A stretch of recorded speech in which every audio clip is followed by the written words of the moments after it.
Muchas gracias.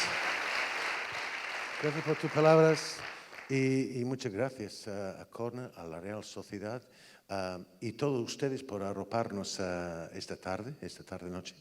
Y vamos a hacer algo curioso, a ver si somos capaces de hacerlo. Yo creo que sí. Al menos sé cómo va a comenzar esta función. No estoy del todo seguro cómo puede terminar, pero sé cómo puede empezar, ¿no? Tenemos invitados de todo tipo de lujo, ¿no? Pero yo estaba pensando en uno, Carlos Arguiñano, que está con nosotros, que ha estado pues, en los medios durante 29 años, entrando en nuestro salón de estar para que nos enamoramos de la cocina. Pienso que todos conocemos a Carlos. Yo estaba comentando a mi hijo que lleva 29 años también contando chistes. Y a veces me gustan muchos todos, Carlos, me encantan, ¿no? Pero yo tengo un chiste que está hecho por ti mismo. Vamos a hablar de los derbes que no acaban nunca, ¿no? Y se trata este chiste de un partido de fútbol que se jugó en la jungla, entre los animales y los insectos. Bueno, había lleno absoluto en la jungla, lleno absoluto. Y empezaba el partido, los animales llegaba al descanso ganando 32-0. El león comandando en el centro del campo, ¿no? Yo qué sé, el rinoceronte percutiendo y tal, no sé qué, que eran imbatibles, el tigre con su velocidad centrando balones, la jirafa en el segundo palo metiendo goles, 32-0. En el descanso, los insectos hicieron un cambio. Decidieron poner el 100 pies. El 100 pies revolucionó el partido por entero. Metió en la segunda mitad 33 goles, de todos los colores, de chilena, yendo por todos con bicicleta, etcétera, etcétera. Bueno, eso era un clamor. Ganan los insectos 33-32 con 33 goles del 100 pies. Entraban los de la SER de la radio, inclusive otras radios que no vamos a mencionar, pero entraban ahí con la alcachofa, un clamor, todo el mundo quiere hablar con el 100 pies y tal. Y finalmente la SER, la alcachofa, Roberto Romajo, entra ahí y le pone 100 pies, qué bueno eres, me cago en 10. Has revolucionado el partido, 33 goles, lo nunca visto, ese derbi lo has ganado, tú solo. Pero una pregunta dice, ¿con lo bueno quieres? ¿Por qué no entraste de titular? Dice, porque estaba atándome las botas. Carlos Arguiñano, es muy tuyo esto, ¿eh? Pues mira, lo dicho, espero que podamos pasar una tarde más que decente. Sé cómo empieza, vamos a ver cómo termina. Estamos con ustedes ya.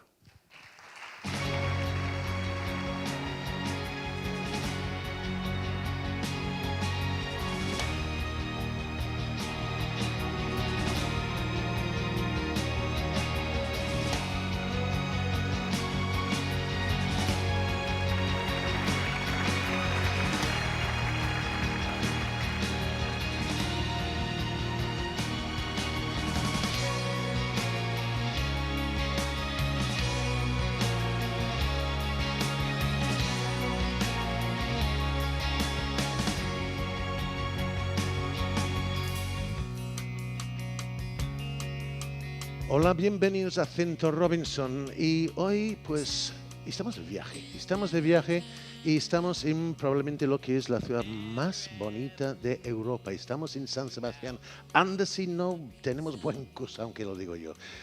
Muchas gracias por haber venido a pasar ese rato con nosotros en el Centro Robinson. Muy buenas tardes.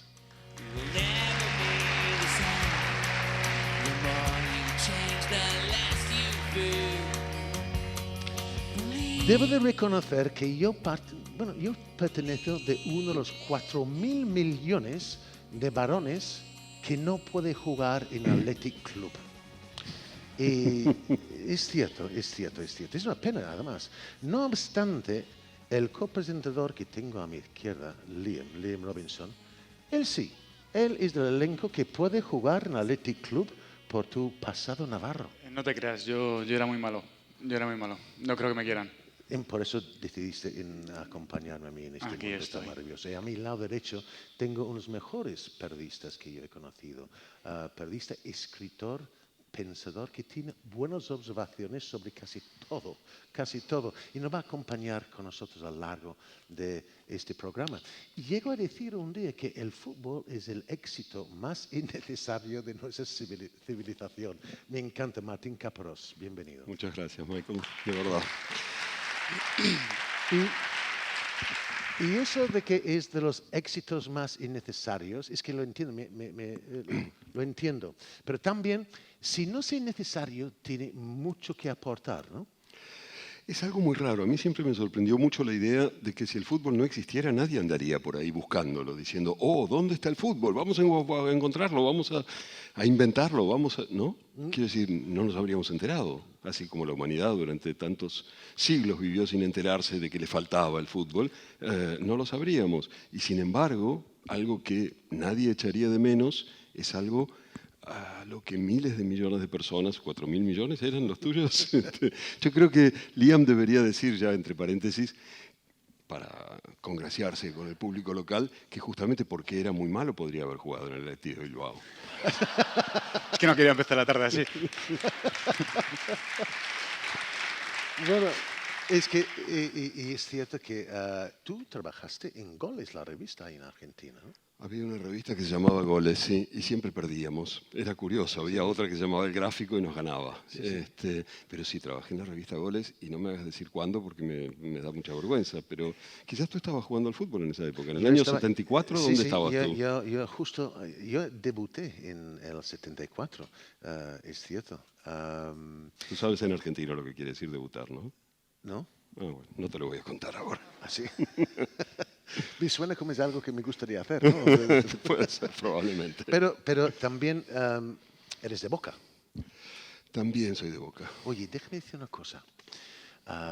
Hubo para ese partido de la, ¿cómo se llamaba? El Copa de Libertadores, la final. No quiero, desde luego, desde la prisma de un inglés, a meterme con Argentina porque está mal visto, ¿no? Pero ¿no te causó tristeza un poco de que era incapaz de celebrar un partido de fútbol? ¿No hay un sobreexceso de que, hombre, yo siento tanto mis colores, puedo machacarme al rival, ¿no?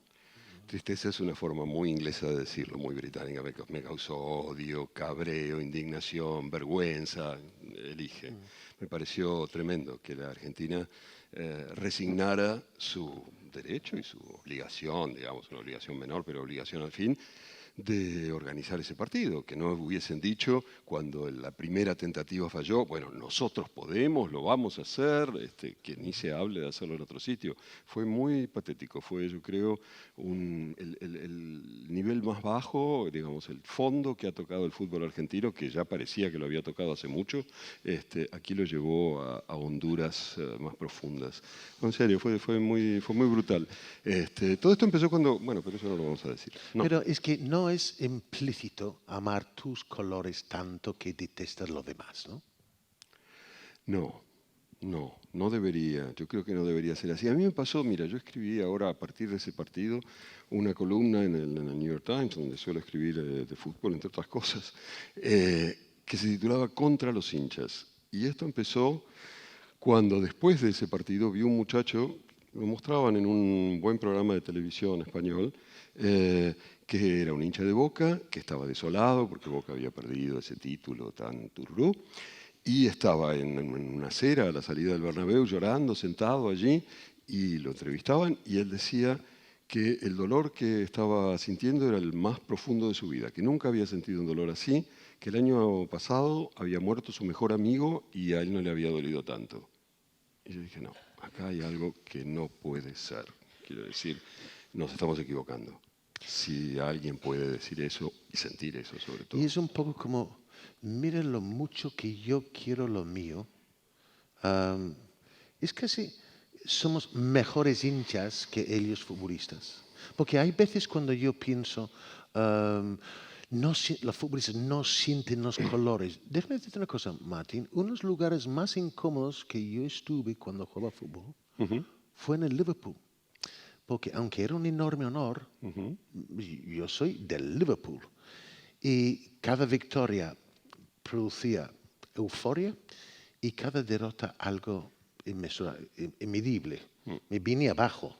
Era casi peor, porque no tomaba las decisiones con la cabeza fría y estaba hipotecado emocionalmente hablando, ¿no? Entonces, eso cuando escucho, no, esto no sienten los colores y tal, no sé qué.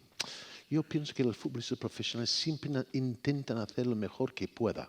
Y donde más colores yo sentía, precisamente creo, es donde, bueno, no peor jugué, pero más incómodo estuve de lejos. ¿Sí? Me imagino. Bueno, tu experiencia como jugador, por supuesto, es intransferible para la enorme mayoría de todos nosotros. Es muy curioso que el fútbol que está hecho para ser mostrado es algo tan opaco, de lo cual todos los demás, los que no hemos estado ahí adentro, sabemos tan poco finalmente, ¿no? Pero me parece que en el caso de los hinchas pasa algo así, como hay como una especie de inflación del grado de emoción que tendrían que sentir. Y tú hablabas de los hinchas argentinos que se consideran de algún modo los mejores hinchas, los más pasionales, los más dados, etcétera, etcétera. Y yo suelo pensar últimamente que tiene que ver con varias cosas. Podríamos jactarnos de eso y decir, qué buenos hinchas, los argentinos son los mejores hinchas, es lo que estuvieron tratando de decir últimamente. O podríamos hablar en serio, ¿no? Para empezar, el fútbol argentino es muy malo últimamente, y es muy malo porque los jugadores no llegan a los 20 años, los buenos no llegan a los 20 años en la Argentina, con lo cual los equipos no se conforman, no se fijan, no se cristalizan. Y lo único que queda, que permanece y dura a lo largo del tiempo, son los hinchas.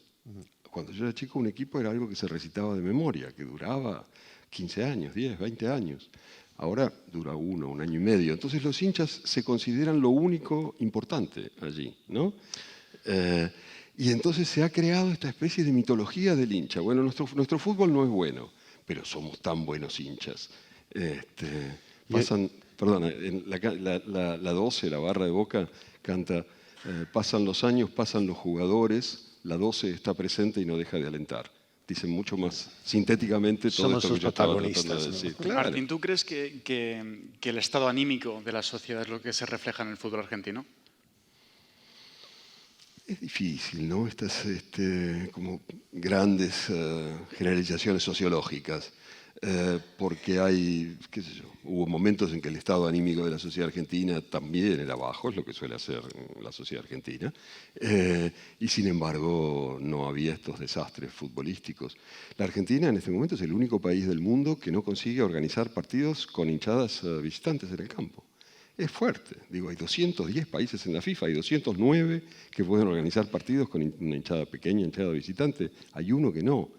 Eso no es el estado anímico de la sociedad. Hay sociedades que están en el Congo, pueden organizar partidos pueden organizar partidos con hinchadas visitantes, supongo.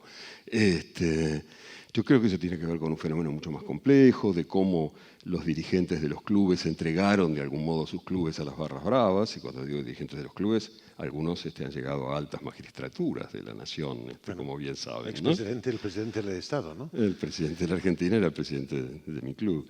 En fin, me parece que hay muchas aristas que habría que considerar, pero yo creo que el hinchismo que se ha impuesto, esta idea de lo importante es el sentimiento, es como una defensa contra el hecho de que el fútbol allí es cada vez peor, de que el fútbol el buen fútbol se compra aquí. Cuando tú quieres ver un buen partido de fútbol, prendes la tele y hay que encontrar alguna excusa para ir a la cancha. Entonces, ¿qué excusa te queda? Bueno, el sentimiento, vamos ahí, tenemos que... Y además tenemos que matar a los otros. Pues déjame decirte una cosa, Martín. Yo no sé si tú has acudido a derbis vascos. Es algo hermoso, es elegante. Cada uno jalea los suyos.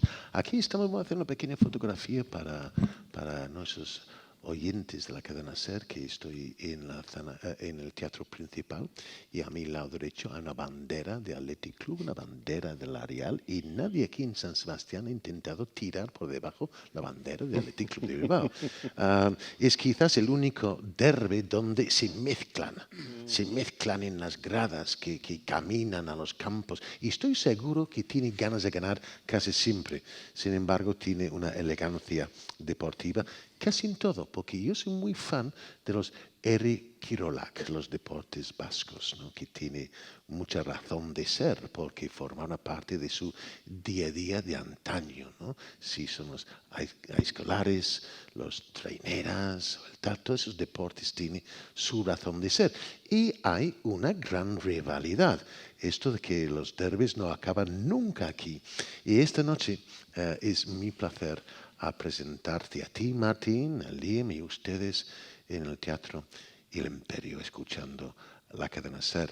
Un mito del fútbol de la Real Sociedad. Es el hombre que más veces haya vestido la camiseta Churiudin. 590, Casi 600, ¿no? Casi 599. Esto ya tengo ganas de preguntarle eso qué. Y 2 ligas ha ganado, una liga, una Supercopa. Y además yo le conozco a ese señor escasamente vestido. Perdón. Sí, sí, escasamente vestido. Alberto Visogoriz, por favor.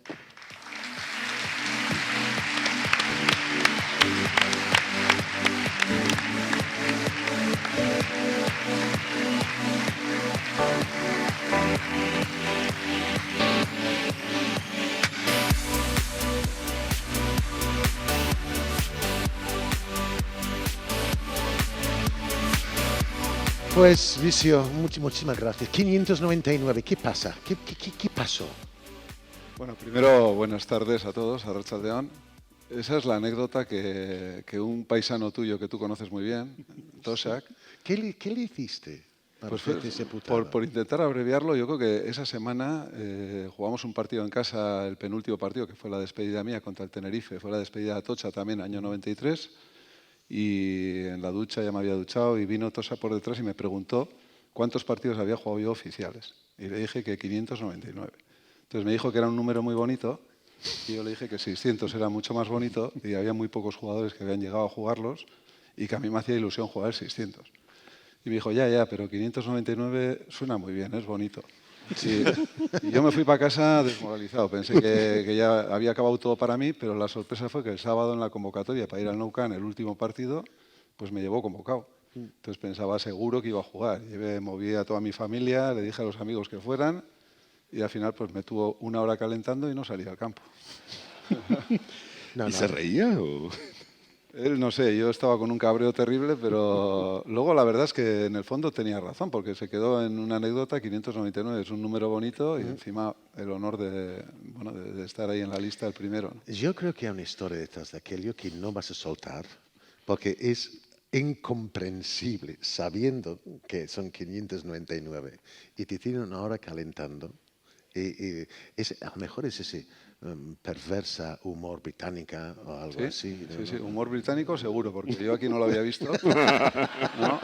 Y además, ya te digo que en el minuto 15 del primer tiempo nos mandó calentar a todo el banquillo y yo estaba todo el rato, calentaba delante de él para no dejarle ver el partido, a ver si me ponía.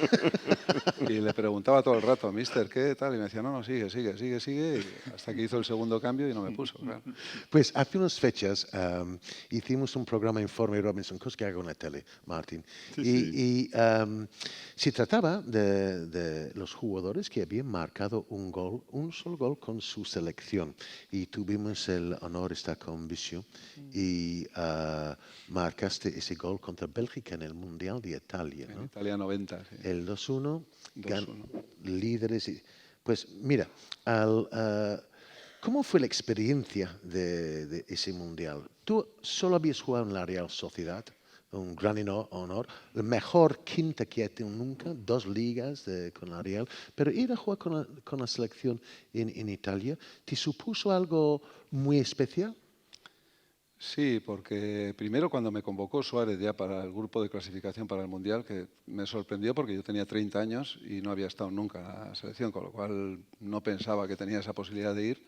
Cuando empezaron a decir que tenía la posibilidad de ir, me animé, jugué y luego cuando llegó la lista definitiva para ir al Mundial, la verdad es que prácticamente en todos los periódicos, sobre todo los de Madrid, el AS, el Marca, todos los famosos, pues no me ponían en ninguna de las quinielas. Entre los 40 que aparecían, yo no aparecía en ninguna lista y eso me desmoralizaba un poco. Pensaba, joder, qué injusto, ¿no? Que he estado jugando la fase de clasificación y no tengo ni una mínima posibilidad de ir. Pero al final Luis Suárez se portó bien, me llevó y bueno, me hizo mucha ilusión porque jugar un Mundial de Fútbol Yo creo que para un futbolista profesional es lo más bonito, el colorido, las aficiones y bueno, lo que supone en sí, encima en Italia, que se vive tanto el fútbol, la verdad es que fue un auténtico placer jugar. Pero es una carrera gloriosa. Dice en Inglaterra one man club, ¿no? Un hombre que ha jugado toda su carrera. Xavi Prieto también ha hecho lo mismo. Que tendrá la Real, ¿no? Que tanto jugador pues se quiere quedar bueno, probablemente también tendrá que ver con vivir en San Sebastián, ¿no? Bueno, yo soy de Irún, ¿no? Pero, sí. pero la verdad es que sí, yo creo que la Real no es solo San Sebastián, es Guipúzcoa entera. Yo creo que todos en los pueblos la gente lo vive mucho y bueno, pues para mí era un sueño, era algo increíble. No pensé nunca que iba a poder llegar a jugar en la Real y cuando tuve la oportunidad de debutar, la verdad es que ya fui feliz. Y luego, con el paso de los años, llegar a 599 partidos, la verdad es que todavía no me lo termino de creer, pero bueno, ahí está, eso está ahí. No, estuvimos haciendo una investigación que realmente no llegó a nada. Esto creo que habla bastante claramente del estado del periodismo y del periodismo deportivo entre nosotros y demás, pero a ver si podemos conseguir dilucidar este asunto. ¿Le pegaste mucho a Robinson?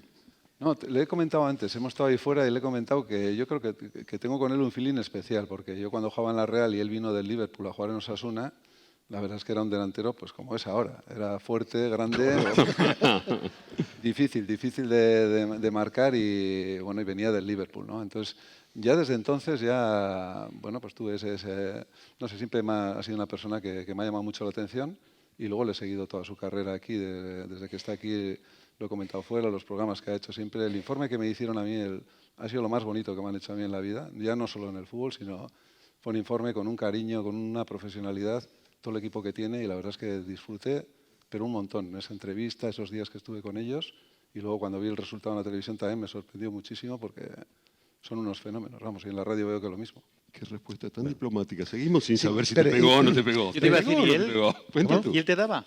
No. ¿No? No, era un gran profesional, pero era un caballero. Ya le ves, es un caballero. Ha habido, y algunos en Euskadi, no necesariamente en la Real Sociedad, que mi día daba hasta el carnet de identidad. Pero alguno en concreto que también jugaba en la selección, que jugaba en el Athletic Club, madre mía, es que el balón es secundario. Su idea es que... ¿Tú dices el defensor vasco más conocido en la Argentina? Sí, Iquilicua. Goico. Sí. Es que no hacía Quebrador prisioneros. de Maradona. Sí. No hacía prisioneros. Era curioso porque Alberto hizo pareja con Gajate. Y luego, no obstante, por mi sorpresa, ellos jugaban con un líbero, Larrañaga, que también jugaba en la selección, muy buen futbolista. Pero esto no era un líbero que jugaba un poco atrás. Es que jugó al lado de Arconada. Era tan retrasado. Yo pensaba, era una coña, porque puedes ir un momento dado en velocidad de ellos y de repente salió un tío. Cuando piensas que es ido de la defensa, apareciera la arañaga. Yo me acuerdo jugando un día en Sadar contra la Real y mi compañero en la delantera era Pizo Gómez. Pizo Gómez tenía mucho pundonor como futbolista y le dije, oye Pizo, vamos a una cosa. Si un balón viene alto, muy alto, yo no puedo bajarla, lo voy a peinar, lo voy a prolongar. Ahora, cuando tú ves que ese balón va alto, lo voy a peinar. Es imposible estar en fuera de juego porque está la arañaga a tomar por saco. Ahí está. Es imposible estar en fuera de juego. Entonces, estamos en la primera mitad, llega a minuto 40, algo así, balón viene alto y yo salto, lo prolongo. Y luego veo que el juez de línea está ahí. Y Pizo está en fuera de juego. Entonces llegamos al descanso y en el vestuario digo a Pizo, ¿cómo coño, Pizo, has podido estar en fuera de juego? Pues yo hice lo que tú decías, cuando balón viene alto, pero ¿cuándo empezaba a arrancar?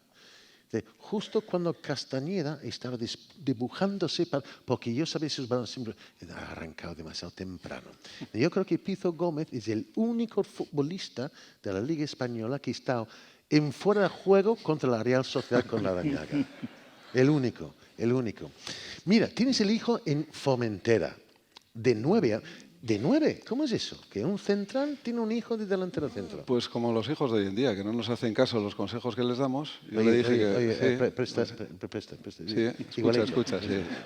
Sí, porque es un chico de 1,93, yo le veía con esa planta y decía, "Jo, pues le gustaba jugar a fútbol, a tenis también jugaba, y digo, pues a fútbol ponte de central, que con 1,93 con esa altura, con 3 cositas que hagas vas a poder jugar y disfrutar". Pero bueno, como todos, quería como tú, jugar de delantero y marcar goles. Entonces eligió ese puesto y ahí está, ¿no? Jugando en tercera división, a un nivel aficionado, pero es feliz, está en la isla muy, muy a gusto con toda la gente. Ahora, Liam, imagínate, eres el delantero centro de Formentera ahí y te pide un equipo de primera y dices, no, ni hablar. No hay dinero en el mundo que me saca a mí de Formentera. Tiene que estar muy a gusto. Tiene que estar muy a gusto. Sí, sí. Le vimos marcar un gol en Informe Robinson Sí, y de sí. cabeza. Es que coincidió además el día que dijisteis para venir a grabarle, jugaba un partido contra el Olot en Girona y encima marcó un gol. Salió a jugar 20 minutos así, metió... Vamos, fue redondo. Es que el programa aquel salió... Sí, es cierto, vamos, es cierto. Lo tengo grabado, pero lo voy a tener toda la vida. Entonces, imagínate, Martín, cómo estaría pues el hijo Alberto, porque él es de aquí, de San Sebastián, y luego juega fútbol en Formentera. Él debe pensar que vida el más mundo difícil. entero es bellísimo. Habría que mandarlo a la boca, dices tú. ¿No? Pues la verdad es que, si te digo Athletic Club, vuestros derbis, vosotros estuvisteis muy arriba en la liga. Inclusive yo me acuerdo jugando la Copa Europa contra el Athletic Club, con el Liverpool cuando eran campeones ellos, y luego vosotros 2 veces campeones. Esos derbis, si te digo Athletic Club Bilbao, ¿qué te viene a mente? ¿Qué se puede decir en directo en la radio? Sí, de lo que se puede decir, un poco lo has resumido antes muy bien. Yo creo que es un derbi especial, diferente. Vamos, yo no conozco los demás, pero lo he vivido desde dentro, lo vivo como aficionado ahora que voy al campo y a animar a la Real. Y yo creo que es un derbi muy especial. Y a mi hijo siempre le he dicho, es muy forofo la Real, incluso es un poquito anti-Atleti, ¿no? No le cae demasiado bien. Y yo le digo, mira, tienes que ir a disfrutar el partido. Cuando he ido a San Mamés, disfruta porque el colorido, el tener la oportunidad yo sé, a mí me gusta ver cuando veo las cuadrillas que van unos con camisetas de la Real, otros de Atleti, las parejas que van un chico, una chica, que van uno con una camiseta, otro con otro, se están dando besos, y luego es lo que comentas, ¿no? Que todos queremos ganar y al final unos se cabrean mucho y otros disfrutan mucho, pero el colorido y de la forma en que se viven los derbis de aquí, yo no lo he visto en otros sitios, la verdad.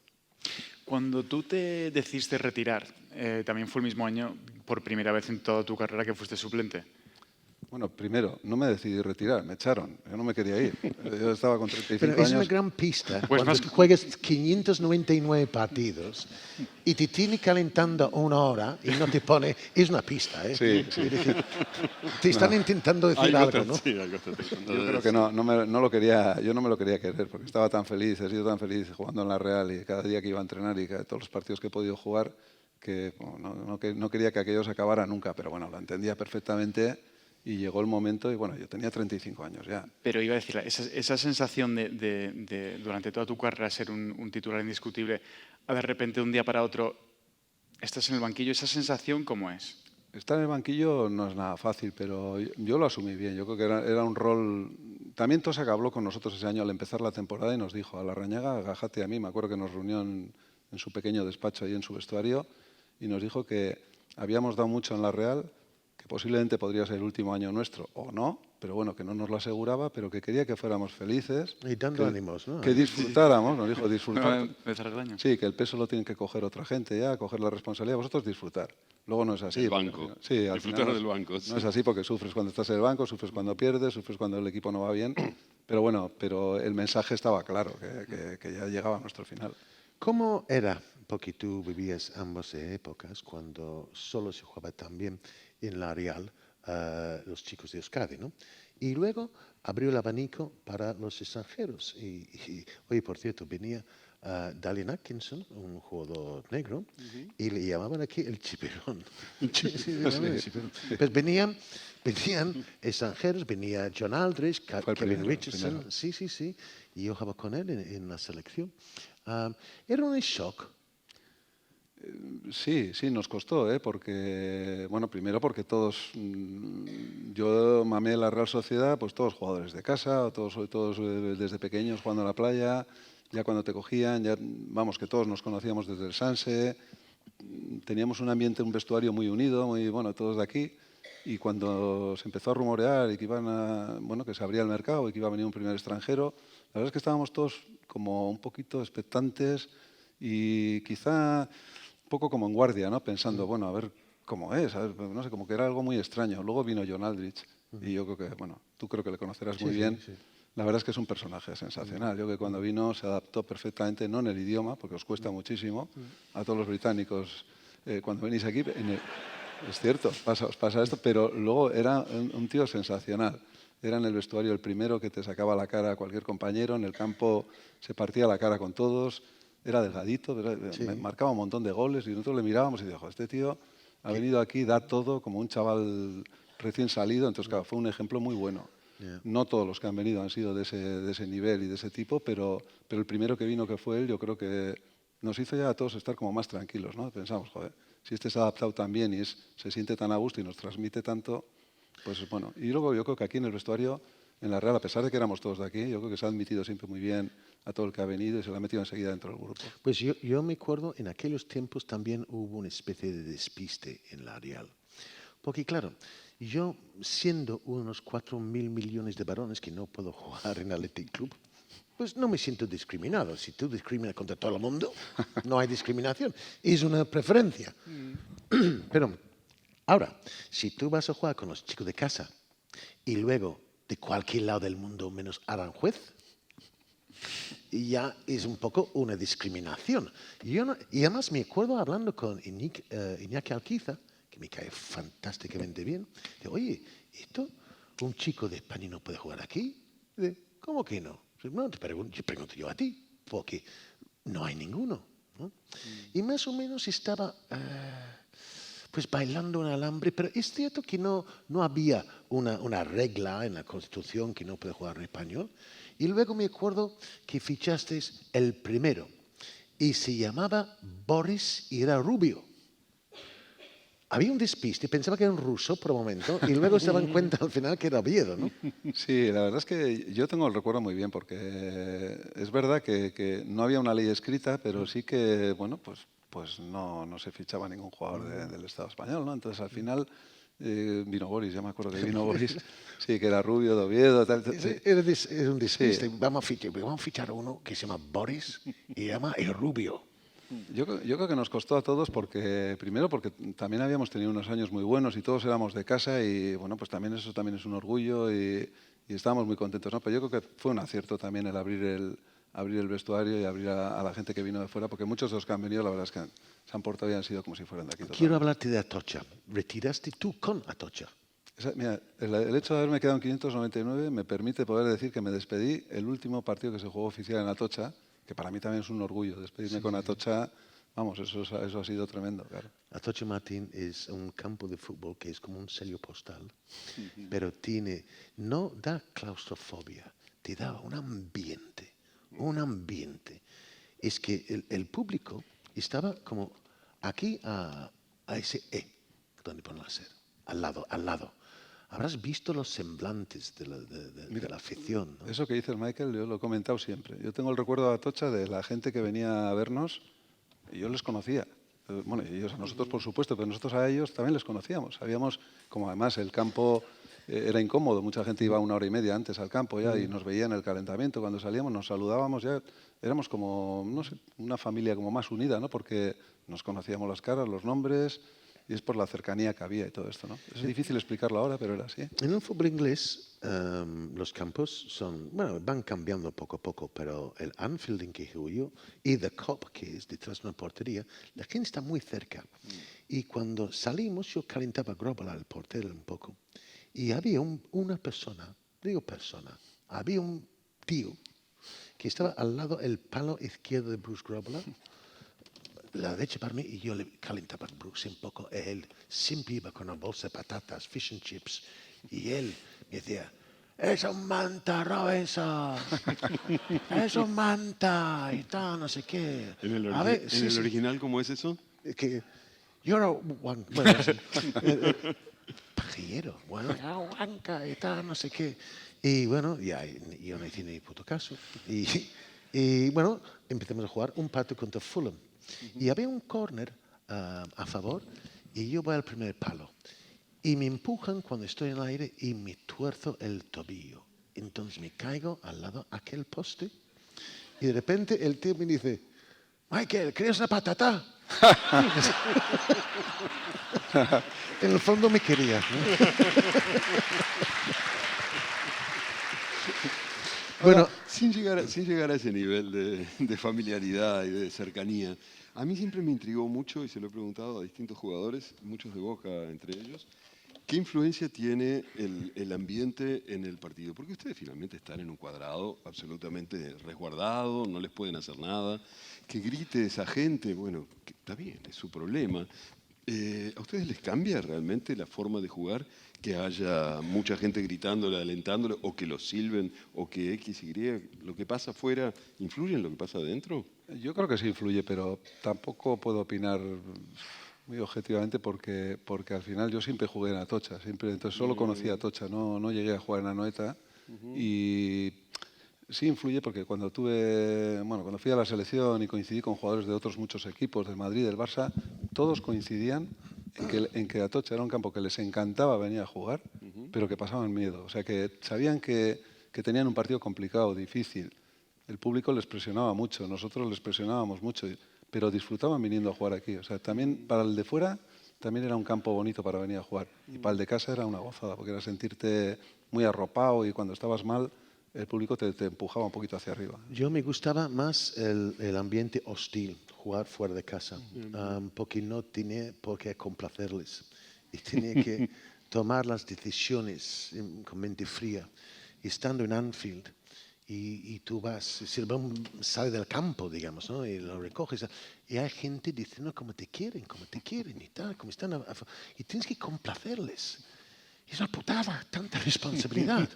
Mira, yo me acuerdo cuando yo era jugador visitante yendo a Anfield, sales de un vestuario a la izquierda del túnel y bajas unas escaleras y luego subías y lo último que ves era un emblema que ponía This is Anfield. Por si no lo sabías, despistado, claro. ¿no? Si acababas de despertarte o Sí. una cosa así. Claro. Entonces, en aquellos tiempos no salían los dos equipos juntos, sino por separados. Y el visitante salía. Y luego, cuando estás en el campo, oyes dum, dum, dum, dum, dum, dum, dum, dum, dum, dum, dum, dum, dum. Y el himno empieza y You'll Never Walk Alone. Y salen estos gigantes rojos, estos tipos y tal. Y todo el estadio cantando. Yo como jugador visitante me sentí como un cordero camino al matadero. Vamos a perder, nos vamos sin romper nada y tal, y esa semana que viene, ¿no? Pues pasaron unos años más tarde y me tocaba cambiarme la ropa en el vestuario a la derecha, como jugador del Liverpool. Y bajaba las escaleras y yo iba cuarto. Y los tres por delante mío besaban el escudo de Anfield. Y salían. Justo en el estribillo, You'll Never Walk Alone. Yo era aficionado del Liverpool. Yo fui desde los 6 años yendo a Anfield. Yo había cantado You'll Never Walk Alone muchas veces. Y por vez primera en mi vida me lo cantaban para mí también. Yo en ese momento yo hubiese canjeado el lugar con el cordero yendo el matadero. Te preguntas, ¿mereces esa adoración? ¿Estás tú a la altura? Yo estaba absolutamente acojonado. Nunca superé ese momento de tomarlo con tranquilidad. Siempre me resultó muy coaccionante. Jugar fuera de casa y que te pitan y te quieren matar. Muy bien. Te voy a meter 2 goles. Vengan más. Ya. Yo preferí eso, Martín. Mira. Oye, Bicho, tenemos el inconveniente del reloj. Es un placer estar contigo. Te admiro mucho. Has sido un grandísimo futbolista y aún más caballero. Y muchas gracias por este rato. Muchas gracias, Michael. Bicho Gori.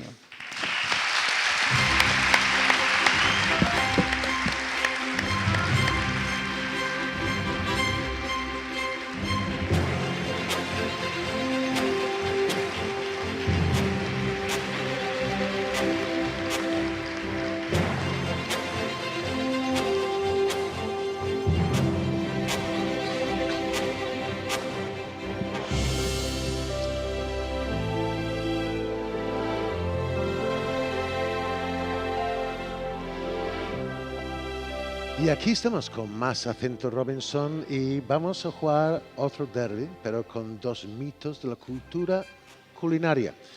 Está con nosotros Carlos Arguiñano y Eneko Acha.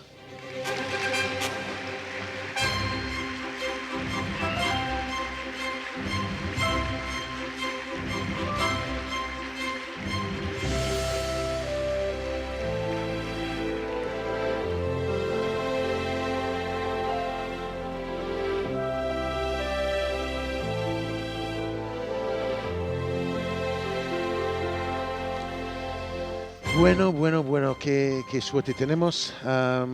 Carlos, parece que yo te he conocido toda mi vida, pero junto a otros 43 millones de españoles que has placenteramente invadido nuestras vidas, nuestros salones de estar, has abierto la cocina a tantos millones de personas. Tal vez la fiebre empiece contigo, Carlos, ¿no? Oye, muchas gracias por haber venido. Un abrazo muy fuerte. Gracias a vosotros por invitarme. Y a Arrachal de donde no hay. Muchas gracias a todos. Y eso empezó contigo, ¿no? ¿La cocina? No, la cocina en sí, la fiebre para aquel lío, ¿no? Es que mucha gente que te habrán escuchado tus maravillosos chistes. Yo no sé si he estado 29 años contando chistes o cocinando. Yo que he estado contando chistes mucho antes. Sí, no toda la vida. Pero mi madre me dice que mi padre era mucho más gracioso. Sí. Por eso, se casó con él, sí, no contigo. Sí, digo, eso siempre me dice mi madre. Tu padre era mucho más gracioso. Sí. Bueno, no sé. Empezamos a cocinar porque, claro, del fútbol no vivía. Bueno, la primera vez que yo te vi en Dublín. Fuiste a Dublín para ver España ganarle a Aire, jugando un partido maravilloso. Nadal estuvo tremendo, sí, hasta que Julio Salinas marcaba goles aquí. Sí, yo creo que marcó 3, Julio Salinas. Sí. Entonces ya tú siempre has sido muy futbolero. Sí, he sido siempre muy futbolero. Siempre, desde muy niño. ¿Jugabas? Pero muy mal. Yo estuve jugando un torneo en Beasain, en el pueblo de aficionados, y estuve 2 años en el banquillo. No me pasó como a visión. Y nada, pues lo tuve que dejar. O sea, me dediqué a otra cosa. Tenía primos. Tuve un primo de portero en la Real Sociedad, Zubiarrain Arguiñano, que luego jugó en Atlético de Madrid. Tuve otro primo, Víctor, que jugó en la Real Sociedad de extremo, mayor, anterior a Zubiarrain, que a la vez que era futbolista y extremo izquierdo de la Real, ganó Campeonato de España de pelota a mano parejas con su padre de pareja. Y ya sé que le castigó la Real Sociedad por haber jugado un partido de pelota siendo profesional de fútbol. Ya hablaremos de tus amores por la pelota, pero también tengo aquí, representando al Athletic Club Bilbao, pero representando a Eneko Acha. Muchas gracias por estar con nosotros. Tienes más estrellas que el general Patton. Es que tienes 3 en uno, otro en otro. ¿Cuántas estrellas en total ahora tienes? 5. Sí, 5. Y 5 estrellas. Suena bien eso. Suena bien. Suena bien. Entonces, estés explorando todos los días. Es decir, que tu cocina es un laboratorio. No, que va. Mi cocina es una cocina como la que os podéis imaginar, una cocina con fuegos, hornos y personas que tratamos de hacer lo que a nosotros nos gusta que nos hagan, felices, dándonos de comer. Es muy sencillo, de verdad. Es mucho más sencillo y noble de lo que la gente piensa. La gente piensa muchas veces que nos metemos en laboratorios y que tenemos ideas extrañas y artilugios que son distintos a los que aparecen en el programa de Carlos, y no es así. Son fogones, hornos y personas con ideas, que nos gusta comer. Yo soy un glotón desde siempre. A mí no me gusta la cocina. Míralo. Está como un fideo. En mi pueblo dicen que no hay que contar plata delante de los pobres. Os cuento. Yo paseo todos los días, porque con 70 años, si me veis corriendo, pararme, por favor. Pero yo solo, todos los días me voy a Getaria y vuelvo, y de pronto le veo a Eneko con una mochilita pequeña, con una gomita de esas aquí, y yo, ni me conoce. Pasa una hostia, digo, ahí va Eneko, a la cocina corriendo. No, pero, os juro, o sea, a una velocidad que a mí si me veis correr, pararme, por favor.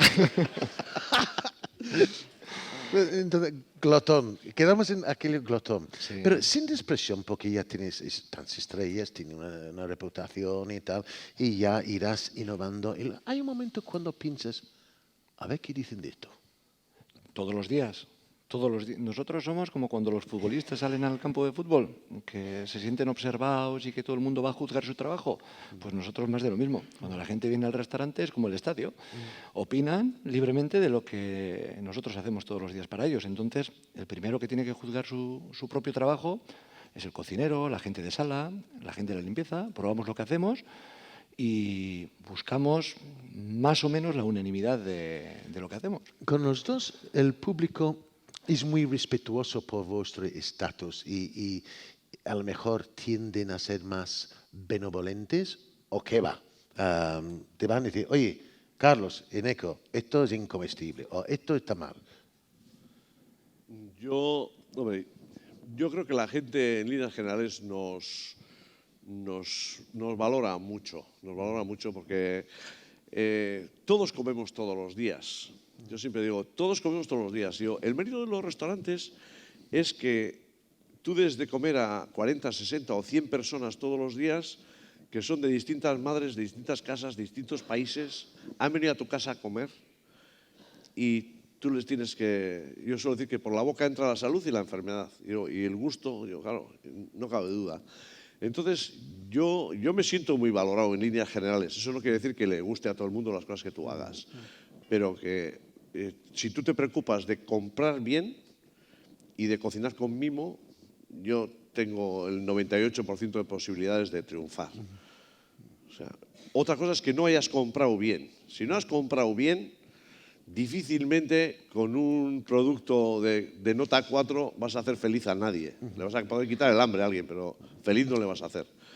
Si tú compras bueno, manipulas bien y le das el punto a las cosas, consigues hacerlos felices. Yo el piropo más bonito que jamás en mi vida me han dado, no lo olvidaré nunca, una becada, una sorda, asada. Venía todos los años un señor a comer solo. Y le serví y yo me acerqué cuando estaba comiendo y digo, ¿qué tal?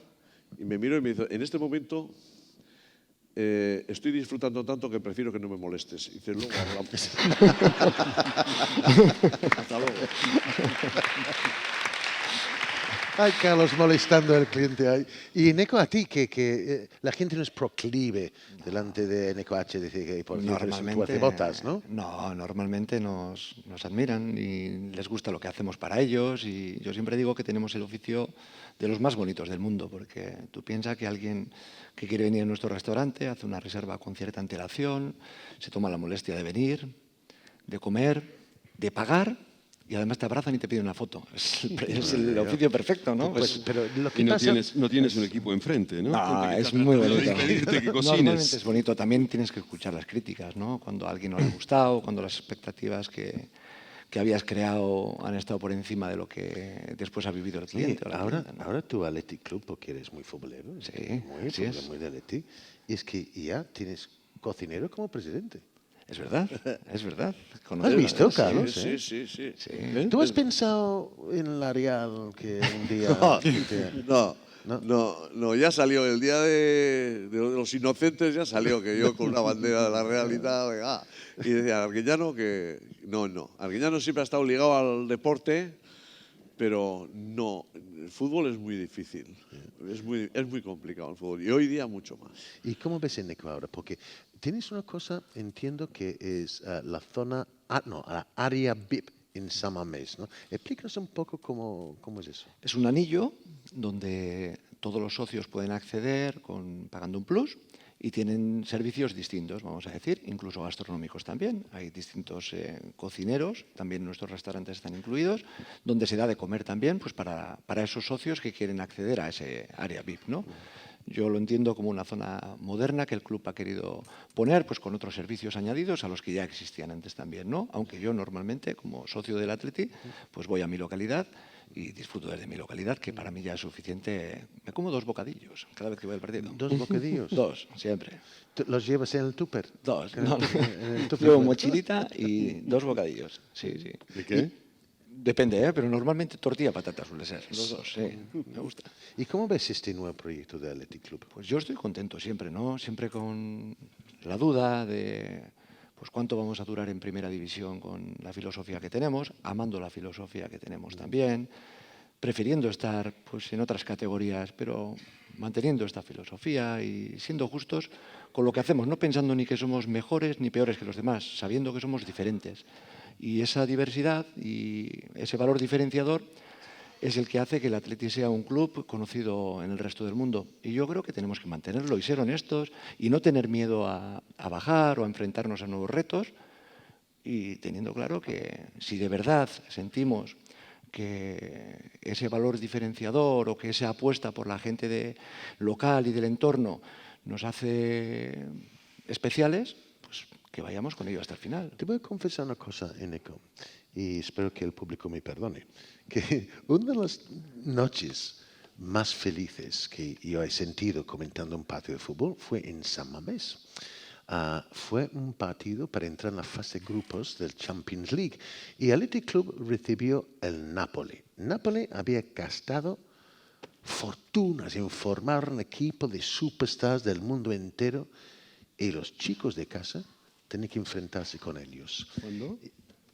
¿Cuándo fue? Hace 3 años, 4 años, un poco más, 4 sí. años, y que los chicos de Euskadi supieron vencerle al multimillonario Nápoles y clasificarse para la fase de grupos. Y yo pensaba, qué romántico es el fútbol, que Athletic Club Bilbao ha desafiado la globalización de esto del fútbol, con un romanticismo muy impropio de los tiempos que corre el fútbol mundial hoy día, es muy impropio. Y lograron clasificarse para la fase de grupos. Aquella noche dormí feliz, porque hay momentos cuando yo temo por el fútbol. Hay momentos cuando quizás estamos apartándonos de la sociedad, que estamos... mira, por cierto, Martín, yo llegué a leer una cosa tuya que decía de que, hombre, a ti te gustaba el Real Madrid y tal, y luego vino los Galácticos, y luego el Cristiano Ronaldo, que te rompe las pelotas, decías, ¿no? Y que Probablemente. ese elemento del fútbol muy... ¿No temes que a veces podemos apartarnos de la sociedad? Justo lo que no pasa aquí en Euskadi. Sí, es lo que hacen, quiero decir, y lo que yo trataba de decir hace un rato, el fútbol argentino es el mejor ejemplo de eso, quiero decir, es un país que ha sido despojado de su fútbol, como es despojado Colombia, como es despojado Brasil, quiero decir, América Latina en general se ha convertido en una exportadora de carne de futbolistas como antes era exportadora de carne de vaca, ¿no? Y es muy triste porque efectivamente te sacan algo que era importante, que armaba grupo, que armaba, qué sé yo, ideas. Y yo no sé cómo eso se podría revertir. Yo creo que es imposible. El otro día pensaba una cosa, a ver qué les parece a ustedes. Estaba en México, ahora llegué ayer, y estaba viendo un partido el sábado en el Estadio Azteca, porque el Estadio Azteca es como el monumento del fútbol, quiero decir, yo nunca había estado.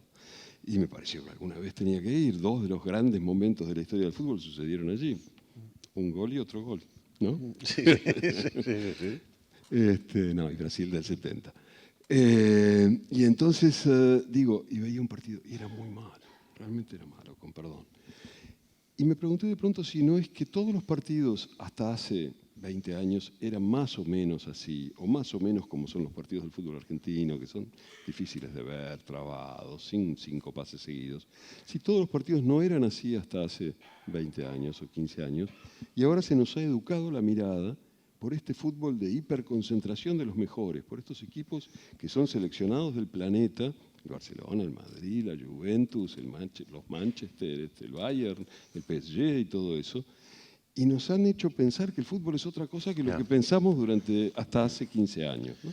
Y ahora les exigimos a cualquier equipo, mexicano, argentino, de vaya a saber dónde, un fútbol que por supuesto no se puede hacer a menos que tengas 1.000 millones de euros en algún lado. Pero no es la Azteca. No sé si es así, pero... No es la Azteca, pero Anoeta se está mejorando, ¿no, Carlos? Porque ya... A mí, déjame decir una cosa, es un recinto muy bonito diseñado, pero es cualquier cosa menos un campo de fútbol, sobre todo cuando vais a una tocha, ¿no? Y ahora está remodelándose un poco. A ver si lo terminan ya. Está tardando bastante. Pero hemos acercado las gradas a esto, pero no hemos mejorado el juego. Sí, es verdad. Es que, joder, yo con mis hijos, que yo voy menos porque me pongo muy nervioso. Yo sufro tanto que. O sea, ¿Ah, sí? Sí, pero es que un día a las 4:30 de la tarde estés nervioso, yo, nervioso ahora me voy a poner, cuando ya estoy en la tele cocinando, conejos para el horno, saco relleno, y ahora vas al fútbol y Te sale un tic. 4:30 de la tarde, digo, ¿qué hago aquí? Con estos nervios ahora yo. Claro, llega una edad que dices, joder, habrá que ir relajándose, porque es que no puede ser que un balón te vuelva loco. Y es que al final es que te vuelves loco. O sea, mirando los resultados. A ver, yo me acuerdo ahora, voy a cambiar, ¿eh? Es que me acuerdo de un detalle muy bonito. Un árbitro nuevo que llegaba a un campo y de pronto se da cuenta que, joder, había 20.000 espectadores y 18.000 con escopetas.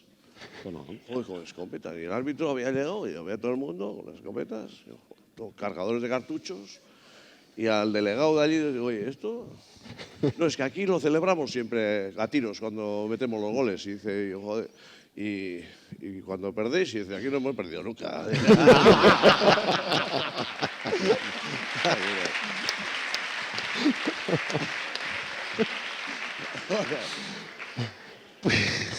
Bueno, y lo de Anoeta, pues vamos a ir mejorando, vamos a acercarnos un poquito más y a ver si no sé, si tengo que volver, os voy a contar una anécdota. Yo me solía poner justo pegado al policía armada. O sea, en la Anoeta esa que Visio Gorriz decía que y a ti te ofrecían las patatas, pues yo era de los que ofrecían patatas, me ofrecía otras cosas. Y estaba con el linier. Tu madre está muy preocupada, tu madre está muy preocupada, te ha visto salir a tal, tu madre está muy preocupada. Y el policía se dio la vuelta y dice, Arguiñano, que no te van a seguir las recetas. Y entonces ya me subí en la última fila y dije, yo tengo que ir cambiando porque me estoy volviendo loco. ¿Te lo has dado al juez del línea con el punto de la paraguas?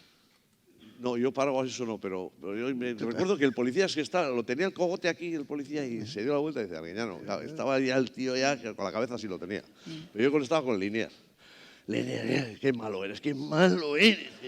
Que has venido a ver el fútbol, que has venido a ver el partido, que estás atento. Y claro, y al final el otro, Arguiñano, que no te van a seguir las recetas.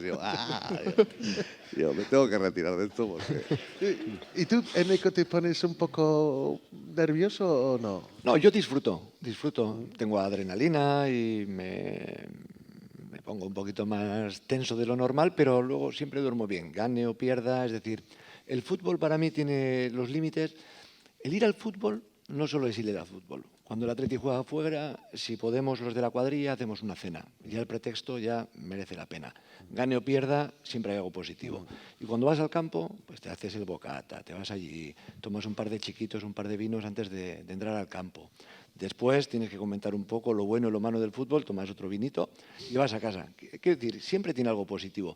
Y no me vuelvo loco con el fútbol, porque al final, el día siguiente tengo que afrontar mis mismos problemas, las mismas dificultades, las mismas cosas buenas. Y entonces lo exteriorizo mucho. Para mí es un pasarratos. Especial, pero un pasarratos. Oye, Carlos, tú tienes un ritual y decir que a veces los futbolistas tienen su comida prepartido para que lleguen en condiciones con no sé cuántos hidratos de carbono y tal, no sé qué. Pero otra cosa mariposa es ir a ver el partido. Entonces, tú tienes un ritual de un lugar donde comes, lo que comes, lo que bebes. ¿Tienes plan? Sí, con los años vas cambiando. Con los años vas cambiando, hay que reconocer. Yo he seguido a la Real pues desde que era un chaval. Y cuando pude empezar a seguirle, le he seguido muchos años, a muchas partes. En los años que se ganaron las ligas, yo allí estaba en Gijón, bajo la lluvia, allí con mi mujer y otro matrimonio, otra pareja amiga mía.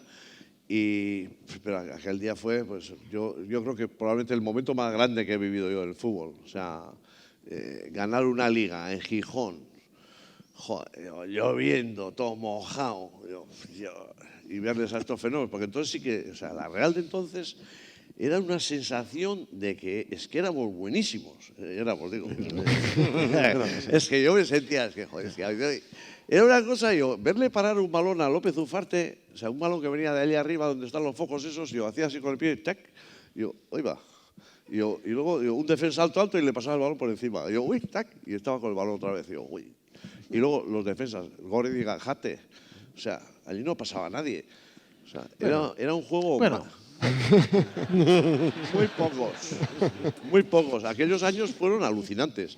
Y luego los 2 años siguientes que ganó el Atleti las ligas, fíjate si me gustaba el fútbol, que cuando el Atleti con Clemente ganó la liga, me fui a Bilbao también a celebrarlo. Sí, porque soy de la Real, pero si hay que celebrar en Bilbao algo, se celebra. A celebrar. Y también fui a Bilbao y el difunto Iñaki Aseignoza, amigo mío que era del Atleti, era socio del Atleti y de la Real, de los dos.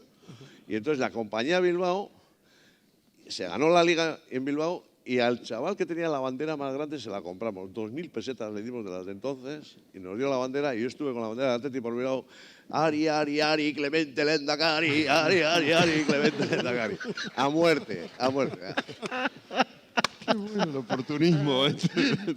Un día mi padre... Eso es una bilbainada, ¿eh? Sí, pero bueno, tenía amigos de Bilbao y siempre se te pega algo. Y mi padre no había ido nunca en avión y un día me dice, joder, Carlos, yo me voy a morir sin montar en avión. Y yo creía que ya había ido alguna vez, a Benidorm, a algún lado. Y yo, pues no, era taxista y por lo visto no había montado. Y entonces, joder, digo, pues el sábado que viene juega la Real en Bernabéu, con 4 hijos míos, yo tengo bastantes, tengo más, pero bueno. Mi padre y yo, en avión a Madrid, cogí en el Palace una habitación, yo ya estaba en la televisión, ya era famoso, ya alquilé un coche grande, en el Palace, del Palace al campo, y la sensación que te daba en Bernabéu, de que una cosa es que eran muy buenos y te ganaban, pero que es que el árbitro es que era una cosa, y mi padre en el segundo tiempo me dice, vámonos de aquí, que esto es un atraco. Mi padre, ya con 80 años, y a los policías que estaban allí en los vomitorios, les decía, al de negro, deténganlo.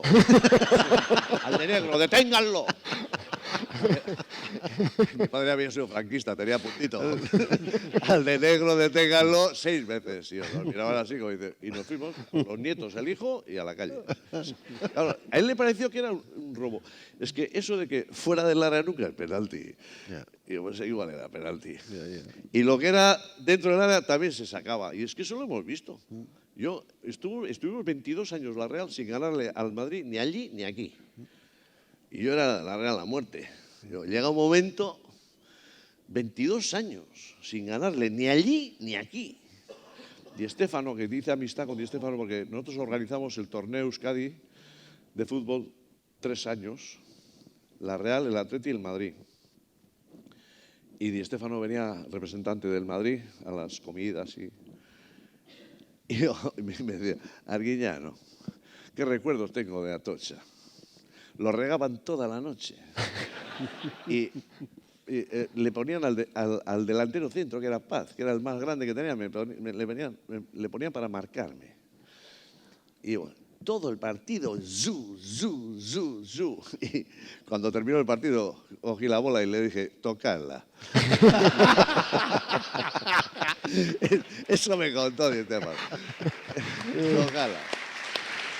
Y me contó un detalle que os voy a contar muy gracioso. Di Stéfano, esto me lo contó él, no me contó él, el difunto Di Stéfano. Y dice, Arguiñano, cuando Gento vino al Madrid, era un chico jovencito de Cantabria, 17 años tenía, y le pusieron conmigo en la concentración en el hotel, nunca había visto un bidet. Y me dijo, Alfredo, ¿y esto para qué? Y le dije, para cagar. Y dice, y allí cagó. Y luego le fue dando con la culata del cepillo de dientes hasta que tragó. Mira cómo era Di Stéfano, de vacilón. Eso me contó Di Stéfano. Y dice, ¿esto para qué? Yo, para cagar. Y allí cago. Me has quitado la ganas de cenar esta noche. Y otro día, estando... Bueno, no, Di Stéfano, comentarista en Televisión Española, y España-Corea. Yo estaba en Argentina en aquella época. Yo estuve del 95 al 2000 en Argentina haciendo programas de 5 años. Y entonces me contaban, porque los de Corea eran Chin Lun, Chun Lin, Chen Tan, Chan Chin. Y le dicen en el descanso, Alfredo, ¿qué le ha parecido esta primera parte? Y dice, suerte que hemos tenido que no ha salido Chinchulín. Chinchulín son los intestinos que ponen en la parrilla los argentinos. Y él, hablando para todos los españoles, que suerte que hemos tenido que no ha salido Chinchulín, que maneja las dos piernas como un diablo. Y le decían, Alfredo, sus amigos que le llamaban, y Alfredo, ¿cómo les han tomado el pelo a los gallegos? Digo, con Chinchulín. Digo, pues fíjate cómo era el asunto.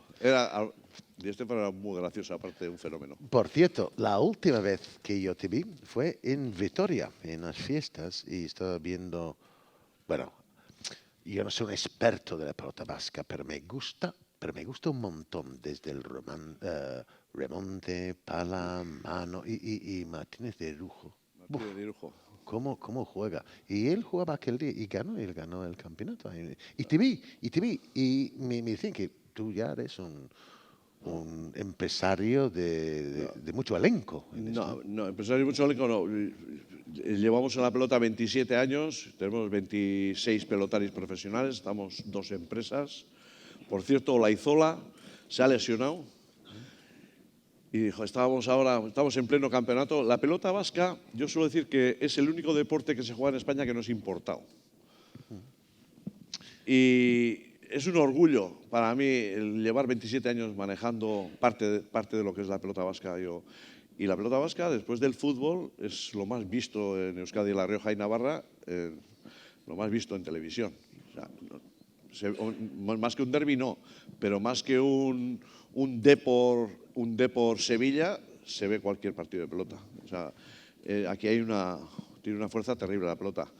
Grandes futbolistas como José Mari Vaquero han jugado a la pelota. José Mari Vaquero fue campeón de pelota en aficionados, o sea, y otros muchos pelotaris, otros muchos futbolistas han jugado a la pelota. La pelota es un deporte muy completo y no sé, y ahí seguimos con la pelota. Y en este momento estamos intentando aglutinar chicas, porque hay un montón de chicas que están jugando a la pelota, y a ver si lo organizamos para que tengan un campeonato y un calendario serio, para que las chicas también se incorporen al mundo de la pelota como se han incorporado al mundo del fútbol.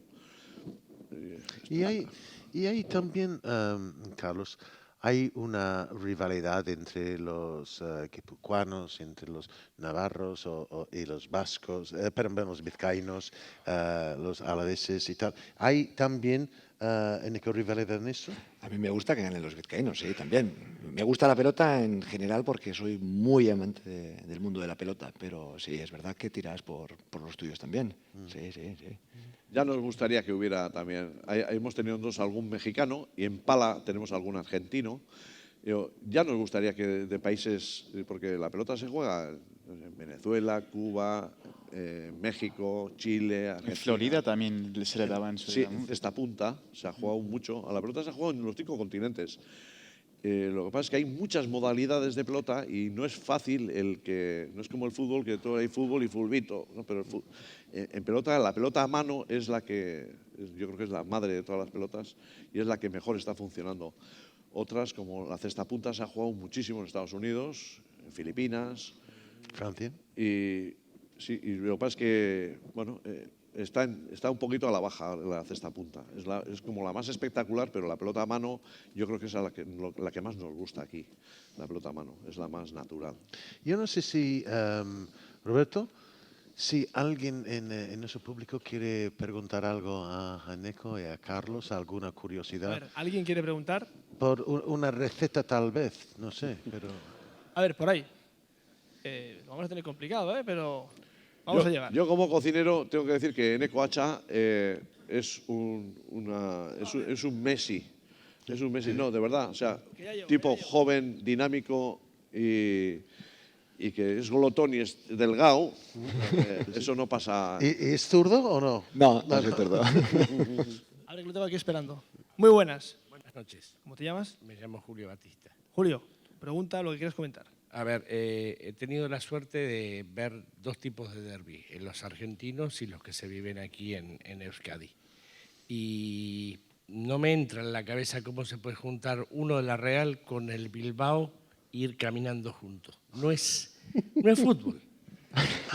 Que me perdonen, pero no es fútbol. Igual es fútbol eso y no lo que...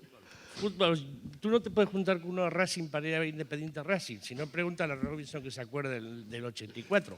Pero no se pueden juntar. Es algo que... Y Arguiñano habrá ido a ver algún derbi argentina, ¿no? Sí, sí, he visto. Y se vive de otra manera y no Sí, podés estar con sí, tu rival. Sí, pero yo vi el último partido de Diego, de Maradona, River Boca, y le besaban todos, los de River y los de Boca. Obvio, es algo que es fuera de lo normal, pero Bien. a mí me chocó particularmente cuando yo estoy del 2000, vivo aquí, y no entendía. O sea, yo decía, ¿cómo pueden ir juntos? No lo entiendo todavía. Me hace acordar a algo que contaba Juan Villoro, escritor mexicano muy futbolero, que decía que una vez había ido a ver un Boca River o una cosa así y se sentó al lado de uno de Boca y el señor le preguntaba cómo era el fútbol en México y él decía esto, que iban juntos, que en fin, y dice, pero ¿y se sientan juntos? Le preguntó el argentino. Sí, se sientan juntos. Y no le pega el uno al otro. Y Juan le dice, no le pega. Es un degenerado. Es que Perdón, y para terminar, la diferencia es que, por ejemplo, en Argentina el derbi es diferente. ¿Por qué? Por ejemplo, uno de los derbis más importantes, el que me atañe a mí, que es Independiente Racing, tú tienes un estadio de fútbol, el de Racing, capacidad para 60.000 personas, y el estadio Independiente a 300 metros, capacidad para 60.000 personas. Entonces, es algo que no... La diferencia que puede haber Bilbao con... En este caso con San Sebastián es más grande, no se cruzan, pero ahí te cruzas continuamente. Y es una semana antes del partido, se están tomando el pelo por el partido que se va a jugar y una semana después. O sea que las heridas no curan rápido, como aquí. Aquí terminó el derbi, chao, se fueron. Yo el sábado iba caminando por Anoeta, los miraba como diciendo, tío, le hemos roto el culo a los bilbaínos y se van abrazados, porque no lo entiendo. Es verdad, es verdad. Alguien que me lo explique porque eso no es fútbol. Yo en Argentina me hice de Talleres de Córdoba porque tenían los colores de azul y blanco. Y entonces allí los que trabajaban conmigo, que eran argentinos, me decían, ¿vos de qué equipo sos? Y dice, yo de Talleres. Y no existís. Bueno, otra vez tenemos el problema con el reloj. Carlos Arguiñano, un lujo. Muchísimas gracias por haber estado con nosotros. Muchas gracias a vosotros. Eskerrik asko zuei. Gracias.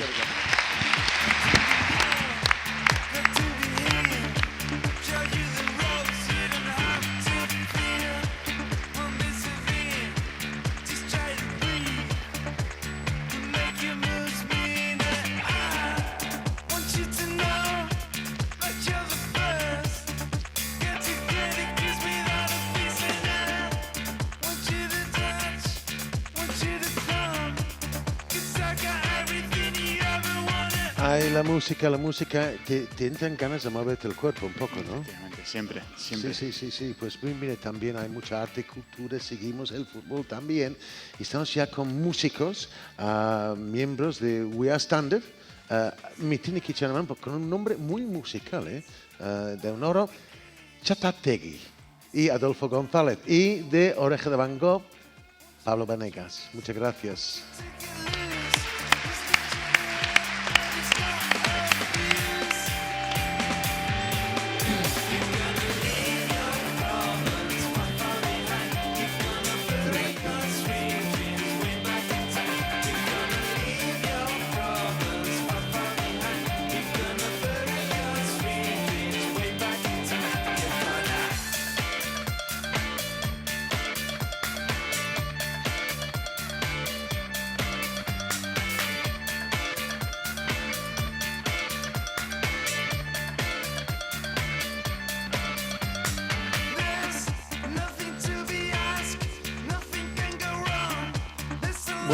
Bueno, pues mira, Was Standard. Han tenido que cambiar el nombre, ¿no? de Standard, porque no sé, por plagio, por confusión o tal, entonces We Are Standard. ¿Cómo viniste? ¿Cómo tuviste que cambiar el nombre? Fue por un tema de derechos, porque sacamos el disco en Estados Unidos y había ya pues, un grupo que se llama The Standard y bueno, pues hubo que cambiar. Y nos Porque el pareció una estándar manera- es el estándar.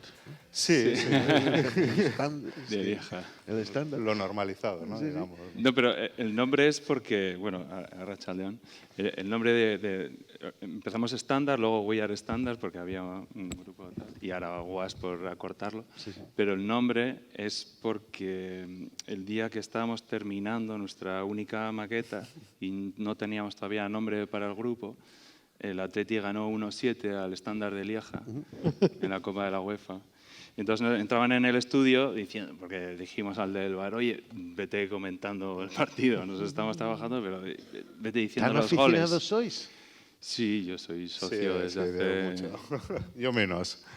yo qué sé, de hace 30 y tengo 42, pues tendré 37 años de socio, creo. Madre mía. Oye, por cierto, yo estaba escuchando de que cabía la posibilidad que vuelve Fernando Llorente al Athletic Club. Eso es tema, ¿no? Sí, sí, paso palabra. No le calientes. No le calientes. No soy, no sé. Hubiera entendido el sí, pero prefiero el no. Y si Martínez, Polvira, ¿hay especial gato a Fernando Sí. más que otros que han ido? Sí, con Fernando ha sido, porque luego Ander Herrera también se ha ido, además se fue un año, luego parece que no se había ido, luego al final sí que se fue. Pero yo creo que las declaraciones un poco de Fernando cuando se fue lo que nos molestó, voy a decir. Y seguimos con nombres de grupo. Oreja de Van Gogh. ¿Cómo? No quieres saber por qué no te ¿Cómo Pues- de cómo surge esto? Pues aquel día ganó la Real y... Estaría bien.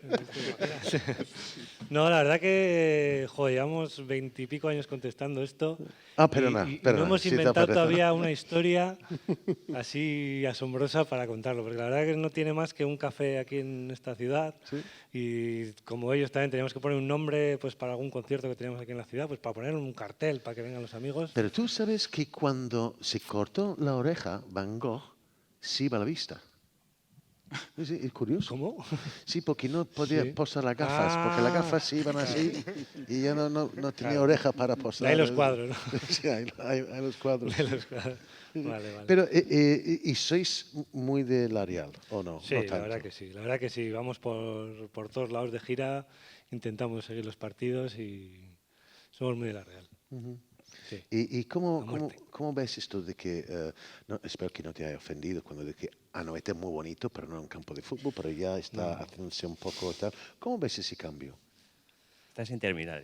Sí, nos Importante. queda poco, pero parece da otra sensación. Yo, sí es verdad que lo que sentíamos en Atocha, yo creo que bueno, yo no lo he vuelto a sentir porque era en nuestro campo y bueno, viendo a esta gente como Visio y tal, era lo que tú decías, de sacar la mano y te la estrechaban, ¿no? Ahí directamente. Salías Y la manchado- presión...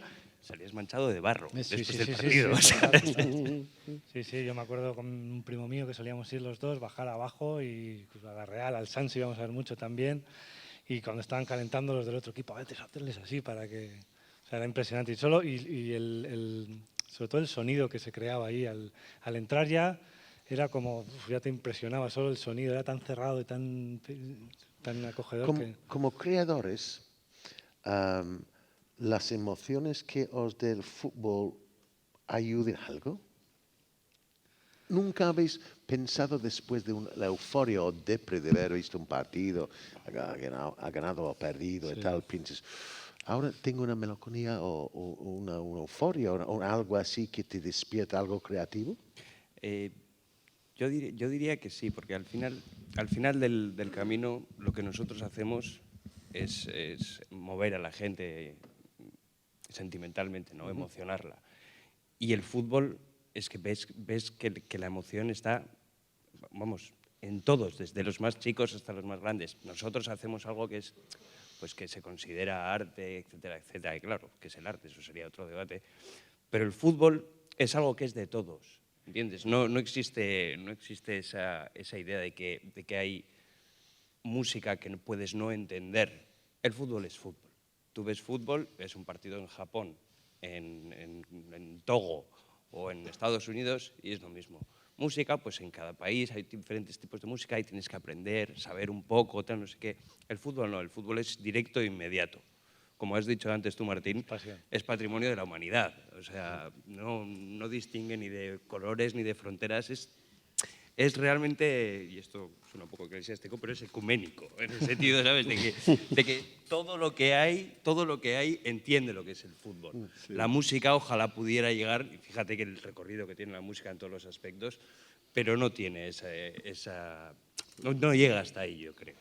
Decías que lo que ustedes hacen se considera arte y el fútbol es otra cosa. Me parece que una de las diferencias básicas es que el arte es aquello que no tiene un resultado claro. O sea, el fútbol lo que tiene es que te da la ficción de que uno sabe quién ganó y quién perdió. Y sabe quién es el que hizo bien las cosas porque, bueno, es el que metió 2 goles y el otro metió 0, ese ganó. En cambio, en el arte nunca se sabe quién ganó, quién perdió, si estás haciendo bien las cosas. Siempre hay alguien que va a opinar otra cosa. Sí, porque en cierta medida el arte es subjetivo, ¿no? Es o sea, en todas las medidas. Sí, bueno, En toda la todas las vida, medidas pero el arte, digamos, lo es más Sí, todavía, porque claro. Sí, al hilo de que tú sí, dices, si de alguna manera pudieras decir que es el arte, yo creo que es aquello que permite múltiples interpretaciones mucho más allá de la intención original del creador. Pero lo curioso es que la vida permite. Es cuando el centro chut, ¿sabes? Que no sabes si tiró o se la puso en la cabeza. Pero lo curioso es que la vida permite múltiples interpretaciones y en cambio el fútbol te da la ilusión de que está claro. Es franco. De que sabes si ganaste o perdiste. Y eso es un alivio tan grande frente a múltiples cuestiones en las que no tienes ni idea si ganaste o Es tan perdiste. sumamente subjetivo en cuanto de que a mí me gusta mucho la música y vuestra música, pero yo soy muy de Coldplay, ¿no? Soy Nosotros muy también, de gran Coldplay. banda. Pero su cantante, Chris Martin, habrá quien diga que cante de culo. No es un... Pero a mí me encanta la vulnerabilidad que tiene su voz. A mí me encanta el hecho que a veces no llega a esas notas. Me parece todo mucho más sentido, ¿no? Es más humano, es como Dylan con sus errores. Y me encanta su vulnerabilidad y casi lo abrazo, digamos. ¿no? Seguramente si cantara como un pajarito y La perfección no transmite nada. Claro, es que no, es que casi no quiero que un día aprenda a cantar bien y me decepciona. Yo no soy músico, pero para mí Chris Martin canta como un dios. Ahora me pones ese ejemplo con Liam Gallagher, pues que canta como, pues no canta, pues eso sí me transmite. Pero Chris Martin parece algo muy... A mí me resulta muy tierno. Al hilo de lo que dices tú, es que los dos llegan al mismo sitio por diferentes caminos. E incluso peor todavía, Bob Dylan no se puede ni llegar a decir que canta. No. Van Morrison. Pero hace unas canciones Lou Reed. bestiales, sí, exactamente. Y todos esos, sin ser perfectos ni quererlo, transmiten muchísimo más. Por eso te digo que la belleza está en la imperfección, Oye, no en que todo esté guay. Había cuando era chico, que hace mucho tiempo ya, pero una cosa entre The Mods y Rockers, estilos de música. Y luego, yo soy muy del lado de Liverpool, Beatles, Rolling Stones. En vuestras carreras, cuando eres jóvenes, ¿sois de partidos o no partidos? Pues, claro, otra cosa. Los grupos de antaño, yo me he vestido como Brian Ferry. Habría otros que cortaban el pelo como David Bowie. La música era no simplemente música, sino llevaba con ello un lifestyle. Sí. Que ahora han tomado los futbolistas, quizás, ¿no? Sí. Ahora la gente imita más a los futbolistas que a los cantantes. Pero vosotros... Son las estrellas del rock del siglo XXI. Pero vosotros tenéis esto, la especie de, no solamente el gusto para la música que toca, sino también una expresión lifestyle, digamos, ¿no? Nosotros no tanto, y también iba un poco en lo que decía Deu, ¿no? Del principio del nombre. Nos quisimos diferenciar desde el principio de esa gente, ¿no? De los clichés de rock. Sí, que tenía un grupo que iba de estrella al rock y realmente no había empatado con nadie, ¿no? Entonces nosotros nos quisimos desmarcar y decir todo lo contrario, ¿no? Que éramos gente normal que se subió a un escenario y hacía cosas extraordinarias, pero gente absolutamente normal. Me estaba comentando Liam antes, ¿no? de que estaba dicho de vosotros que en vez de ser de Bilbao, si fuese de Inglaterra, sería Superstars. Bueno, al principio era Ya, un pero halago. no seríamos de Bilbao. No. Pero yo estaba pensando eso, que uno Bilbao, ¿se va a quejar de ser de Bilbao? No, hostia. Ah, bueno, pues, De hecho, al principio era un halago, la gente lo No, hacía es con un esa halago, sí, intención. sí, sí. Pero luego nos dimos cuenta que quizá era un error, porque sí, canto en inglés, pero... Y muy bien, por cierto. Thank you. Pero quisimos que se notara que somos de Bilbao, porque quisimos que se notara que... que vas con una piedra por donde vais. ¿Eh? Sí, bueno, cuál es nuestra cultura, y entonces decidimos meter samples de Mikel Laboa, meter la chalaparta. Y Rinchis. Y Rinchis. Pero la influencia de vuestra música, ¿de dónde viene exactamente? Porque Hombre, pues mucho de Merseyside y de Manchester. Que eso es muy curioso, porque si hay un pueblo que realmente tiene una identidad propia de su propio pueblo, que es Euskadi, ¿no? Con la comida, la forma de vivir, sus deportes, sus Eric Kirolak, etcétera, etcétera, que es muy apasionado con lo suyo, con elegancia. No estoy diciendo que pavonear acerca de aquello. Sin embargo, cuando llega a la música contemporánea, busca fuentes anglosajones en sentido o británicos. Sí, supongo que es lo que escuchabas, ¿no? La época que te tocó vivir, que escuchabas y... Pero no se suponía que el fútbol de aquí también buscaba fuentes británicas. No, vinimos directamente y lo pusimos. No, pero además de ponerlo, dejaron el manual de instrucciones, el modo de uso, ¿no? Se supone que el fútbol vasco siempre fue el más británico de España. Sí, es que yo me acuerdo que cuando yo fiché para el Club Atlético Osasuna, dije, bueno, es en un País Vasco y tal, Navarra y tal, y que ahí se juega un fútbol inglés. No, no así. Y además yo debuté en San Mamés con un desafortunado derrota 4-1. Sé que pasa lo mismo, lo que os voy a contar, en Athletic Club, no sé si todavía lo hace, pero en mi día, en Club Atlético Osasuna, rezábamos antes de salir al campo. Me llamaba muchísima la atención. Yo me acuerdo habiendo llegado el Día de los Reyes, 87, como carbón para España, y debutamos en San Mamés y antes de salir, me dijo, ven aquí, vente. Y se pusieron todos en el círculo y el capitán Pachirrípoda se cruzaba los brazos y empezaba a contar el Padre Nuestro. Y dice, me cago en 10. ¿Esto qué es? Bueno, resulta, yo había previamente comentado a mi padre, oye, ¿qué tal el primer entrenamiento y tal? Y dice, no somos muy buenos, papá, somos penúltimos y yo creo que se han confundido. Deben que haber fichado, en vez de Michael Robinson, deben que haber fichado a Spiderman para sacarnos de... Y vamos a San Mamés, rezamos, salimos, perdemos 4-1, puede haber sido 12-2, algo así. Y llama a mi padre después del partido y mi padre me dice, ¿qué tal? Yo, hemos perdido 4-1, papá. Somos muy malos, muy malos. Mira, papá, lo malo que somos es que tenemos que rezar antes de salir. Pero nos salvábamos. Era lo de que Dios reparta suerte, porque como reparta justicia, ¿no? Estamos acabados. Por cierto, hay un sonido, porque claro, yo estoy hablando de aquello pensando Manchester-Liverpool, nos separan media hora. En Liverpool se viste de forma distinta, comen cosas distintas, hablan de un acento radicalmente distinto, y en Manchester solo Dios sabe lo que hace. Pero no le interesa mucho tampoco. Pero inclusive en la música, Esto sucede en Euskadi, por ejemplo, en Guipúzcoa, respiráis en el fondo un ritmo distinto que en Vizcaya. Un ritmo no lo sé, pero siempre se ha dicho que ten cuidado con los guipuchis que saben música y francés. Esto se ha dicho toda la vida. También se ha dicho que Bilbao es más rockero, más punk, Sí. ¿no? más industrial. Y aquí está el Donosti Sound ese, más como pop. más popero, más... Sí. La verdad es que Bilbao tiene una cosa espectacular y es que el nivel del circuito escénico musical es bestial. Además, en todos los registros y diferentes estilos de música. O sea, la oferta que hay es propia no ya de una gran ciudad como es Bilbao, sino de una capital internacional. Y eso, pues, un poquito, desde aquí lo envidiamos. Pero nosotros, para lo pequeñitos que somos, también tenemos...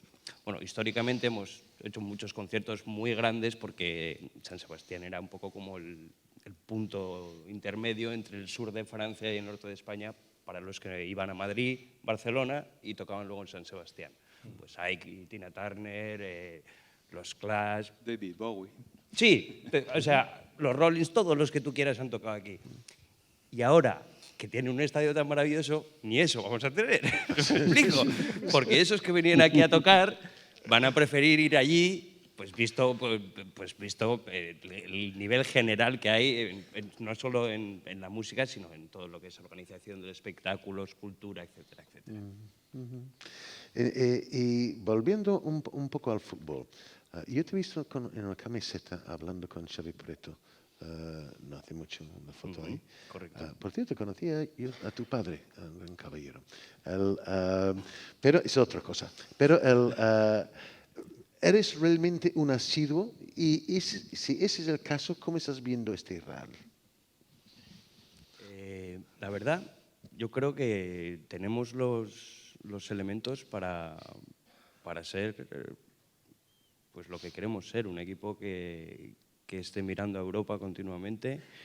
Obviamente esto es fútbol y pues no funcionan así las cosas. Yo siempre me acuerdo de aquella temporada que el Zaragoza hizo una plantilla espectacular para ganar la Champions y se fueron a la segunda, todos de cabeza. Pues esa locura del fútbol, esa magia, nunca la puedes calcular. Pero creo que el club está en una dinámica ascendente, no solo futbolísticamente, sino socialmente. El fútbol al final siempre va por rachas, vamos a poder jugar mejor o peor. Pero lo que sí que tenemos es una calidad mayor en la plantilla, ¿no? Creo que el nivel general es mejor, creo que la idea de fútbol cada vez se aleja más de aquellos derbis antiguos, en los que no se le veían los números a los jugadores, de lo embarrados que salían. Y buscamos pues más una idea del fútbol actual, no como dice Martín, ese fútbol perfecto que creemos que es el fútbol, sino un fútbol de verdad, ¿no? Un fútbol en el que pues el que pone todo lo que tiene no se le puede echar nada en cara. ¿Echas de menos la vieja política de la Real Sociedad? Yo la verdad es que era muy joven cuando llegó Aldrich y no era consciente del cambio que significaba, ¿no? Como decía Visio, que tenía pues una historia y a cuestas que él desde pequeño había crecido con que el club era así. Pues a mí me pilló muy pequeñito y además vino Aldrich. Lo disfrutamos. Vino Aldrich. Como bien ha dicho Visio, nos Yo creo quedamos que cerró todos el debate encantados. muy rápido. Como Sí. decía Vicente, que era encantador y el tío metía goles, pues el debate yo creo que se apartó enseguida. Y con vosotros, ¿es fuente de mucho orgullo vuestra política o tampoco te gustaría poder fichar un extranjero que hacía diabluras? No hay opción. No hay opción. No es, bueno, orgullo del club y la política, por supuesto, porque, como decía Neko, nos hace diferentes y ni mejores ni peores, pero diferentes es una opción. Y, por supuesto, que estamos orgullosos de mantenernos tantos años en la élite, al final, ¿no? Pero cantas en inglés. Sí. Es curioso, ¿no? Pues, bueno, pero no sé, porque la música para mí... El idioma de la música. Sí, para hasta nosotros, que la hablo yo. Para nosotros el rock tiene idioma. No, lo Igual entiendo, que no hay pero sí. flamenco en castellano, o sea, en alemán. Sí, por eso podrían hacer un equipo de brasileros también, si fuera por eso. Quiero decir, es raro que no, teniendo pero una somos opción, de Bilbao. Oye, Bueno, es parte del orgullo también, ¿no? Y de esa identidad. Yo, por ejemplo, antes que te decía que tampoco soy muy aficionado, o sea, no muy aficionado, sino que no voy al campo todos los fines de semana, Pero yo, sin tener esa pasión por el fútbol, cuando tenía 7 años, tenía mi póster del Atleti ahí con Dani, con Urtubi, con Bolaños, con esto, y realmente no vivía tanto eso, pero una cosa es el fútbol y otra cosa es el Atleti, ¿no? Que es como pasa aquí con los derbis. Una cosa es el fútbol y otra cosa son los derbis que se dan aquí. Yo viví una noche en San Mamés cuando Athletic Club fue campeón de España. Tocaba a nosotros, el Liverpool, en la Copa Europa, en la segunda ronda. Y era muy curioso, un viaje muy curioso, porque yo no podía imaginar que puede haber una ciudad más fea que Liverpool. Y cuando llegamos a Bilbao, eso es más feo que Liverpool. Horrorosa. Terrible. Era horrorosa. Sí, Y sí, tiene mucho que ver con lo de la música que decíais antes, ¿no? El pop, sí, tan cuidado, tan bonito, sí que tiene parte de esa identidad de Donosti. Y toda la música como más underground, más llena de grasa, tiene que ver con ese Bilbao industrial de los 80. ¿no? Bueno, es que vamos allá. El otra sorpresa era, ten en cuenta que vinimos de Liverpool a España. Y resulta que están regando el césped. Había chorros de agua bajando las escaleras de ese túnel que había entonces en San Mamés. Están poniéndolo para nosotros. Entonces tocamos un equipo, una ciudad muy feo, más feo que Liverpool, regaba el campo, inclusive más que nosotros en Anfield. Y salimos y tuvimos el placer de ganar 1-0. Y nos sorprendió muchísimo porque cuando nos volvimos al vestuario, nos pedía a volver al campo porque San Mamés estaba de pie aplaudiéndonos. Sí. Eso es fantástico, es que era realmente muy entrañable. Y esas son las cosas grandes que tiene el deporte en Euskadi. Se pueden andar juntos y también aplaudir el rival o apreciar lo que hicieron, ¿no? Yo tengo una anécdota de esa eliminatoria. Mi padrino era directivo del Atleti en aquella época y me trajo una camiseta del Liverpool. ¿Ah, sí? Con el escudo y con una foto un dibujo de Anfield. Y yo tendría, ¿eso qué fue? En el 84, ¿no? Sí. Tendría 8 años. Claro, salía a la calle con mi camiseta de Liverpool y era Superman, me quería Superman. Desde entonces, mi segundo equipo es de Liverpool, como mucha de la gente de Bilbao, que su segundo equipo, el equipo de la Premier es Liverpool y el equipo de la NBA son los Boston Celtics. Sí. Pues mira, en el partido de ida empatamos a 0 en Anfield. Tuve que vivir una otra noche con Goicoechea dándome el voto. Y empezamos a 0. Y entramos en el vestuario después. Y para nosotros no nos parecía ningún terriblemente mal resultado. Empezar a 0. Normalmente marcamos. Athletic Club ha puesto el autobús y cuando vamos a España seguro uno caerá o un gol metemos. Pero oímos los gritos de felicidad en el vestuario, porque las tuberías de las duchas y todo aquello venía. Y cuando nosotros estamos caminando a la ducha, nuestro me dice, escúchenlos. Y yo, ¿estamos escuchando? Y estaban dando brincos en el vestuario y empezaba ya la psicología para el segundo partido, ¿no? Y cuando vinimos a Anfield, nuestro mister decía, yo no sé si las tuberías están conectadas, pero que haya gritos aquí después. Sí, bueno, yo hablando de la cosa mía, que no, perdóname, estoy chupando micro. Ahora, ¿dónde iba? Pues sí, la Real Sociedad tiene todas las luces encendidas. ¿Hay alguien en casa? ¿Alcanzará puestos europeos? Ojalá, eso esperamos. La verdad que, bueno, estamos ahora en dinámica positiva, ¿no? Como se dice en fútbol. Y la verdad que después creo que, no sé si se acuerdan ellos, ganamos el último derbi. Perfectamente. Bueno, ahora nos toca un derbi femenino, por cierto, que lo vamos a ganar también. Y bueno, y la verdad que, bueno, a ver, ilusión hay. Yo, como siempre digo, a mí mi ilusión es estar ahí para Europa, no Europa. Luego si quedas octavo, tampoco. Con no sufrir por abajo, la verdad que vamos bien y, bueno, siempre con el objetivo ahí de estar en Europa. Y la cosa empezó muy mal para vosotros. Y ahora, yo siempre digo, está bien que ya hacemos un cocinero presidente, pero ya que está mi amigo Rafael Corta, con los mandos de la Secretaría Técnica, seguramente irá a más. Hombre, está yendo a más, claramente. Pero bueno, la liga también está muy apretada y hay muy poca diferencia entre los puestos de descenso y los puestos de Europa. Así que, bueno, vamos a ver, hay que jugar. ¿Y la música aquí en España, en Euskadi en concreto, es boyante? ¿No tanto? ¿Se nota todavía la austeridad? ¿Están llenando conciertos? No. Sí. Yo creo que Por favor. Es un buen momento para la música, ¿no? Lo que ha sido históricamente, al final hubo, ¿no?, ese boom en los 80, 90, que luego decayó un poco, se ha mantenido, pero que hay bastante apuesta por los grupos, por los festivales, por los conciertos. ¿Podría ser más? Pues sí, podría ser más, pero vamos, que no nos podemos quejar, ¿no? Hay festivales más que nunca y hay un circuito de salas también que no había antes también, o que había muy poco profesionales, con malos equipos, malos monitores y tal. Y ahora hay salas buenas en todas las ciudades y los grupos mucho más fácil. se han profesionalizado, ¿no? Al final se han dado cuenta que no vale de todo, ¿no? Que es lo que pasaba antes con los grupos guiris, ¿no? Que llegaban y decías, joder, ¿cómo suena esto?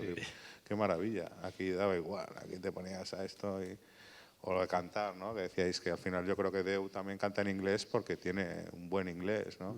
Yo si estoy en un ensayo y veo a un tío, pues digo, mira, igual vamos a cambiar de estrategia. No, es que es verdad, es que canta muy bien inglés. Sí, no, fantásticamente bien. ¿Y vosotros, cuántos años ya lleváis con Oreja? Pues más de 20, sí, ya más de 20 Nos ya. juntamos para el primer ensayo en diciembre del 95. ¿Qué tiene rima? Sí, eso es. ¿Quién nos iba a decir a nosotros? Sí. 95. Pues casi nada, ya ha llovido un poquito, sobre todo aquí. Nos acabábamos de quitar los pañales, para entendernos. O sea. Y ahora habrás educado de alguna forma toda una serie de gente que de pequeño empezaban con vosotros y luego ya tienen tienen barba ya y todo aquello. Tienen hijos y algunos escuchan todavía nuestra música y la verdad que ves en los conciertos ya muchas generaciones. Sí, ya vamos. Viene la abuela que nos conoce porque su niño o su niña les escuchaba cuando era más joven, y entonces ahora que tienen niño, niña, el niño y la niña, vienen las tres generaciones: la abuela, la madre y el hijo, la hija. Y la verdad es que es precioso porque es muy típico de la adolescencia identificarte a través de la música. Entonces lo más sencillo es que lo que le gusta a tus padres a ti te repela. Esto es ABC del adolescente musical, vamos. De primero. Y con la Oreja, pues no ocurre. Ocurre lo contrario, que coinciden en eso. Y entonces a nosotros nos hace una ilusión tremenda, la verdad. No sabemos cómo ocurre, ni a qué se debe, ni nada, pero lo ves y es algo que llama mucho la atención. Pues sí, llama la atención. Y vuestra música, la cantidad de talento que nos rodea. Liam, Martín, caballeros, es un enorme placer. Muchas placer igual gracias. nosotros. Muchas gracias. Encantados. Muchas gracias. Si ya no queda nada que callar, ¿cómo puede ser que duela tanto? Si nieva en el infierno al recordar, si vuelve a ser domingo al despertar, quédate conmigo aquí a mi lado.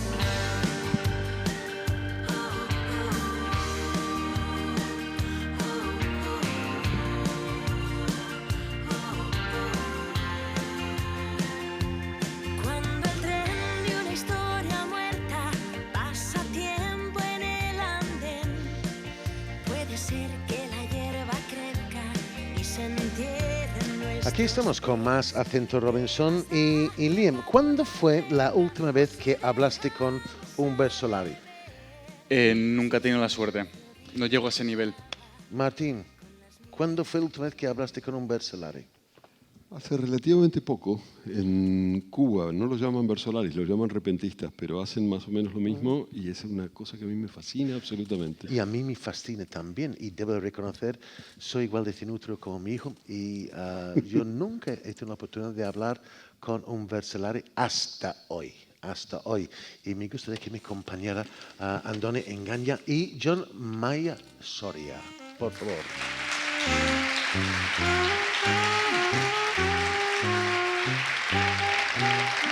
Un placer. Goazen.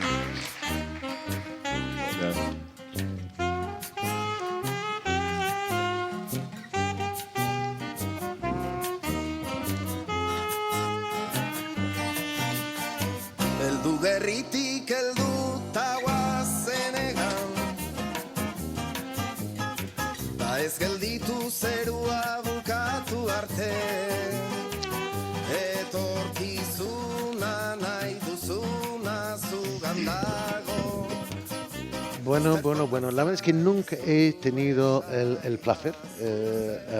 Unas cosas en Euskadi que, de las pocas cosas que me he escapado. Pero, por favor, vayan corrigiéndome si me falta razón, por favor. Que entiendo de que había versolares, inclusive antes que alguna gente escribía en el campo, los campesinos que hablaban en verso, inclusive sabiendo hablar en verso antes de escribir.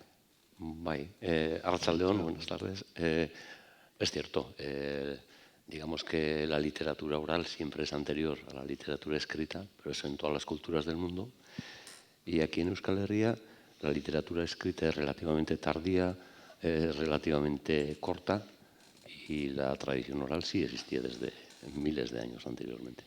Y luego habrá pasado recientemente en la historia, es recién con el caudillo.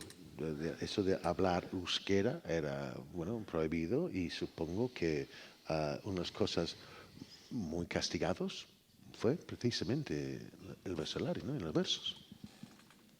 Bueno, relativamente castigados, porque el versolarismo quizás sí era un ámbito que escapaba bastante bien a la censura, porque como lo hacíamos siempre en euskera no lo entendían los censores. Pero no había problemas en hablar en euskera. Bueno, sí, en los ámbitos escolares y todo eso, en el primer franquismo sí que había problemas y castigos. Pero luego a partir de los años 60 empiezan ya el movimiento de las ikastolas. Yo soy ya de ikastola y tengo 57, 58 años. O sea que sí se habla de euskera, sí que se persiguió, pero sí que este pueblo siguió hablando y cantando en euskera. En la época de la dictadura pues se perseguía cualquier expresión cultural vasca, ¿no? Y entre ellas sobre todo el idioma, prohibido aprender en euskera, perseguido, desprestigiado también, ¿no? Pero justo el versolarismo es como el arte de la palabra, y cuanta más censura, más se refuerza, por ejemplo, la metáfora, ¿no? Los juegos de palabras, los dobles sentidos, el no poder decir las cosas directamente o por su nombre, lo que hace es agudizar el ingenio. Entonces es una época muy, muy rica en eso, ¿no? En metáforas, en decir las cosas de una manera en que la gente las puede entender, pero que no te van a pillar, ¿no? Los que no te tienen que pillar. Porque el versolarismo es un poco el arte del ingenio, es el ingenio de la palabra, y sigue siéndolo, ¿no? Y John, tú ibas al Ikastola, pero con padres que no eran precisamente vascos, ¿no? Pero tú empezabas a aprender en un Ikastola. Sí, mira, no me esperaba que ibas a investigar, que Michael Robinson iba a indagar en mi vida. Me estás dejando un poco así, sí, como Vicio Gorri, impresionante. Sí. Bueno, es un poco un caso curioso, es un poco, todos sabemos que aquí llegaron muchos emigrantes, miles de emigrantes de otras partes del Estado, y en tiempos de Franco precisamente, ¿no? Cuando no eran tiempos difíciles, como estábamos hablando, cuando no eran tiempos fáciles para el euskera, pero mucha gente de la que vino también hizo un gran esfuerzo en integrarse en esta tierra en condiciones difíciles, y bueno, entre ellos pues mi padre y mi madre, que mi padre vino de Zamora, y mi madre vino de Extremadura, y yo soy versolari, ¿no? Pues sí.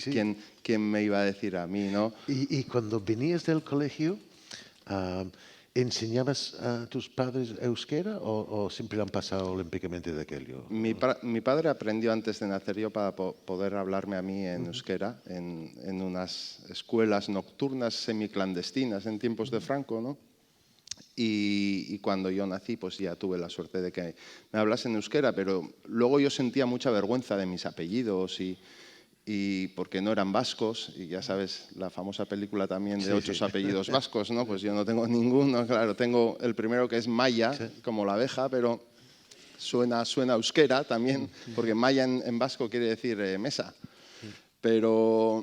Pero bueno, me camuflaba debajo de esa mesa, pero no tenía nada más. Entonces tenía ciertos complejos en ese sentido, sí, como Versolari. Mi hija estaba a esto, bueno, estaba a un mes de no llamarse Amaya, porque yo llamaba a Amaya Robinson. Lo que pasa, mi porvenir no estaba de todo claro en España y pensaba que es muy fácil que Canal Plus me echan y tengo que volver a vivir en Inglaterra, y si mi hija al volver a Inglaterra se llamaba Amaya Robinson, es una pregunta.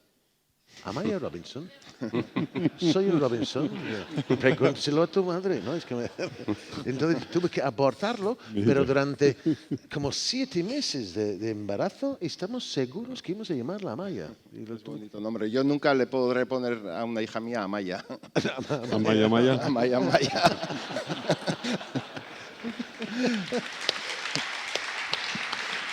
Pero seguro que sobre ti se han cantado versos. Seguro que habrá algún verso que se ha cantado sobre ti en la época que jugabas en Osasuna. Seguro, además, seguro. Pero una cosa, entiendo que euskera no tiene tacos. Bueno, pero, relativamente. Pero yo Relativamente. he escuchado gente hablando euskera y luego y me cago en sos. Sí. ¿No? Bla, bla, bla, en euskera y luego me cago en sos. De acuerdo. De acuerdo, sí. Bueno, es verdad, pasamos al castellano cada vez que tenemos que delinquir. Que expresarse realmente. y entiendo que cuando competís es como una espontaneidad, ¿no? O tienes ya un tema determinado. No, lo nuestro es improvisación pura. Digamos que es improvisación pura. Lo que pasa que a veces improvisamos sin temas en concreto y vamos sacando el tema conforme vamos cantando el uno con el otro. Y otras veces hay un elemento externo, una persona que nos obliga a cantar en tal o cual tema. O nos pone a John Maya el rol de X y a mí el rol de Y. Y bueno, ahí improvisamos. Y siempre con música. La música, que es la voz. Sí, con melodía. Esa capela. Esa capela sin instrumentos es como, digamos, es la palabra desnuda, es romper el silencio. Y pues, por ejemplo, el domingo pasado aquí se jugó el derbi de versos. Los últimos años estamos jugando el derbi de versos paralelo al derbi de fútbol Real Atleti. Sí. Es una iniciativa bonita porque incorpora directamente a la cultura a ese ambiente, ¿no? ¿Con quién vas? Porque aunque tú naciste en Guipúzcoa, realmente eres de Vitoria, ¿no? No, soy de Guipúzcoa. Sí. Nací en Urrechu, soy del Athletic. ¿Ah, sí? Sí. Bueno, pero ya has hecho todos los chistes de hoy del Athletic y ya está. Es un chico, a pesar de todo ello. Entonces, ¿cómo se dio el lugar, el derbi? Alguien en el centro dice, háblame de Iñaki Williams. ¿Y ya hablas de Iñaki Williams? Sí, puede ser, pero normalmente suelen ser bastante más concretos los temas. A diferencia de la improvisación cubana, que los temas suelen ser bastante generalistas, la muerte, el amor y tal, a nosotros nos pueden poner, Andoni, tú eres Iñaki Williams, John, tú eres Mbappé. Mbappé está envidioso porque le ha calcado el gol que marcó. Empezar a cantar. Y entonces empieza una dialéctica con una métrica en concreto. Tenemos que respetar la métrica de sílabas concretas, no te puede salir una ni que falte una, y tienes que ir respondiendo o añadiendo lo que dice el otro y en cada verso dando una idea ingeniosa y que avance la dialéctica hasta en ese juego a ver quién gana, ¿no? Es un poco un juego. ¿Cuál es la unidad básica de versos, digamos? ¿La estrofa básica? La estrofa básica, bueno, hay varios paradigmas, pero 10, 8 sílabas con 4 o 5 rimas del mismo grupo familiar. Tal como sobre todo en Latinoamérica, para improvisar se utiliza la décima, Spinella, la quintilla, Martín Fierro. Allí riman diferente, allí riman A, B, B, A, A, C, C, D, D, C. y nosotros rimamos siempre a. La dificultad es decir muchos as sin repetir la palabra que es rima. Madre mía. Suena difícil. Y hay un jurado con auriculares como estos en los campeonatos, cada uno con su cuaderno, 7 personas, y están midiendo el valor de tu rima, si es una rima va, es una rima pobre. Esa era una rima fácil. O va, aquí no ha respondido al otro, Maya, se ha Maya escapado. no vale, Maya. Maya se le llama poto a eso. Es cuando se repite una rima. Eso debe ser muy difícil de hacer, sobre todo en el País Vasco, donde los entienden. Sí. Mira, en el resto del Estado. a la final del campeonato de Euskal Herria, que es cada 4 años, es como los mundiales de fútbol, ¿no? El gran campeonato de la palabra aquí, acuden los últimos campeonatos alrededor de 15.000 personas en directo a escuchar a 8 personas cantar versos. Sin música y durante 8 horas. Ni luces, juegos de luces, ni nada. Y al día siguiente, en las pescaderías, en las fábricas, en los talleres, en los bares, la gente está hablando de que esa rima cómo la metió ahí, de que cómo resbaló en tal métrica, de tal. Es algo increíble que en la Europa occidental, en el siglo XXI, la gente hable sobre versos en los bares, en las carnicerías, en las cuadrillas y es fantástico. De una manera tan normal. Bueno, también es un poco exagerado, ¿eh? Que es que soy del Atlético. En las pescaderías. Soy exagerado. Las pescaderías. Hay pescaderías, ¿no? Sí, pero y la gente sí que habla de versos al día siguiente, porque bueno, el campeón, Andoni es Maradona, ¿no? Por ejemplo, Andoni va por la calle y la gente le ve como el Maradona de la palabra en euskera. Bueno, él ha ganado 4 mundiales, ha ganado 4 veces el campeonato, digamos 16 años ha sido campeón, ¿no? Es una leyenda viva. Y la gente le reconoce y nos reconoce en la calle y la gente comenta sus versos o comenta los versos que canta un versolari en la final, pues eso, en una pescadería.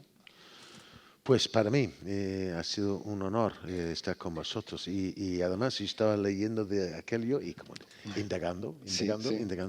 Y me parece que es la riqueza del pueblo en sí, es la riqueza, otro ingrediente, la riqueza de Euskadi, que cuida su idioma y compite.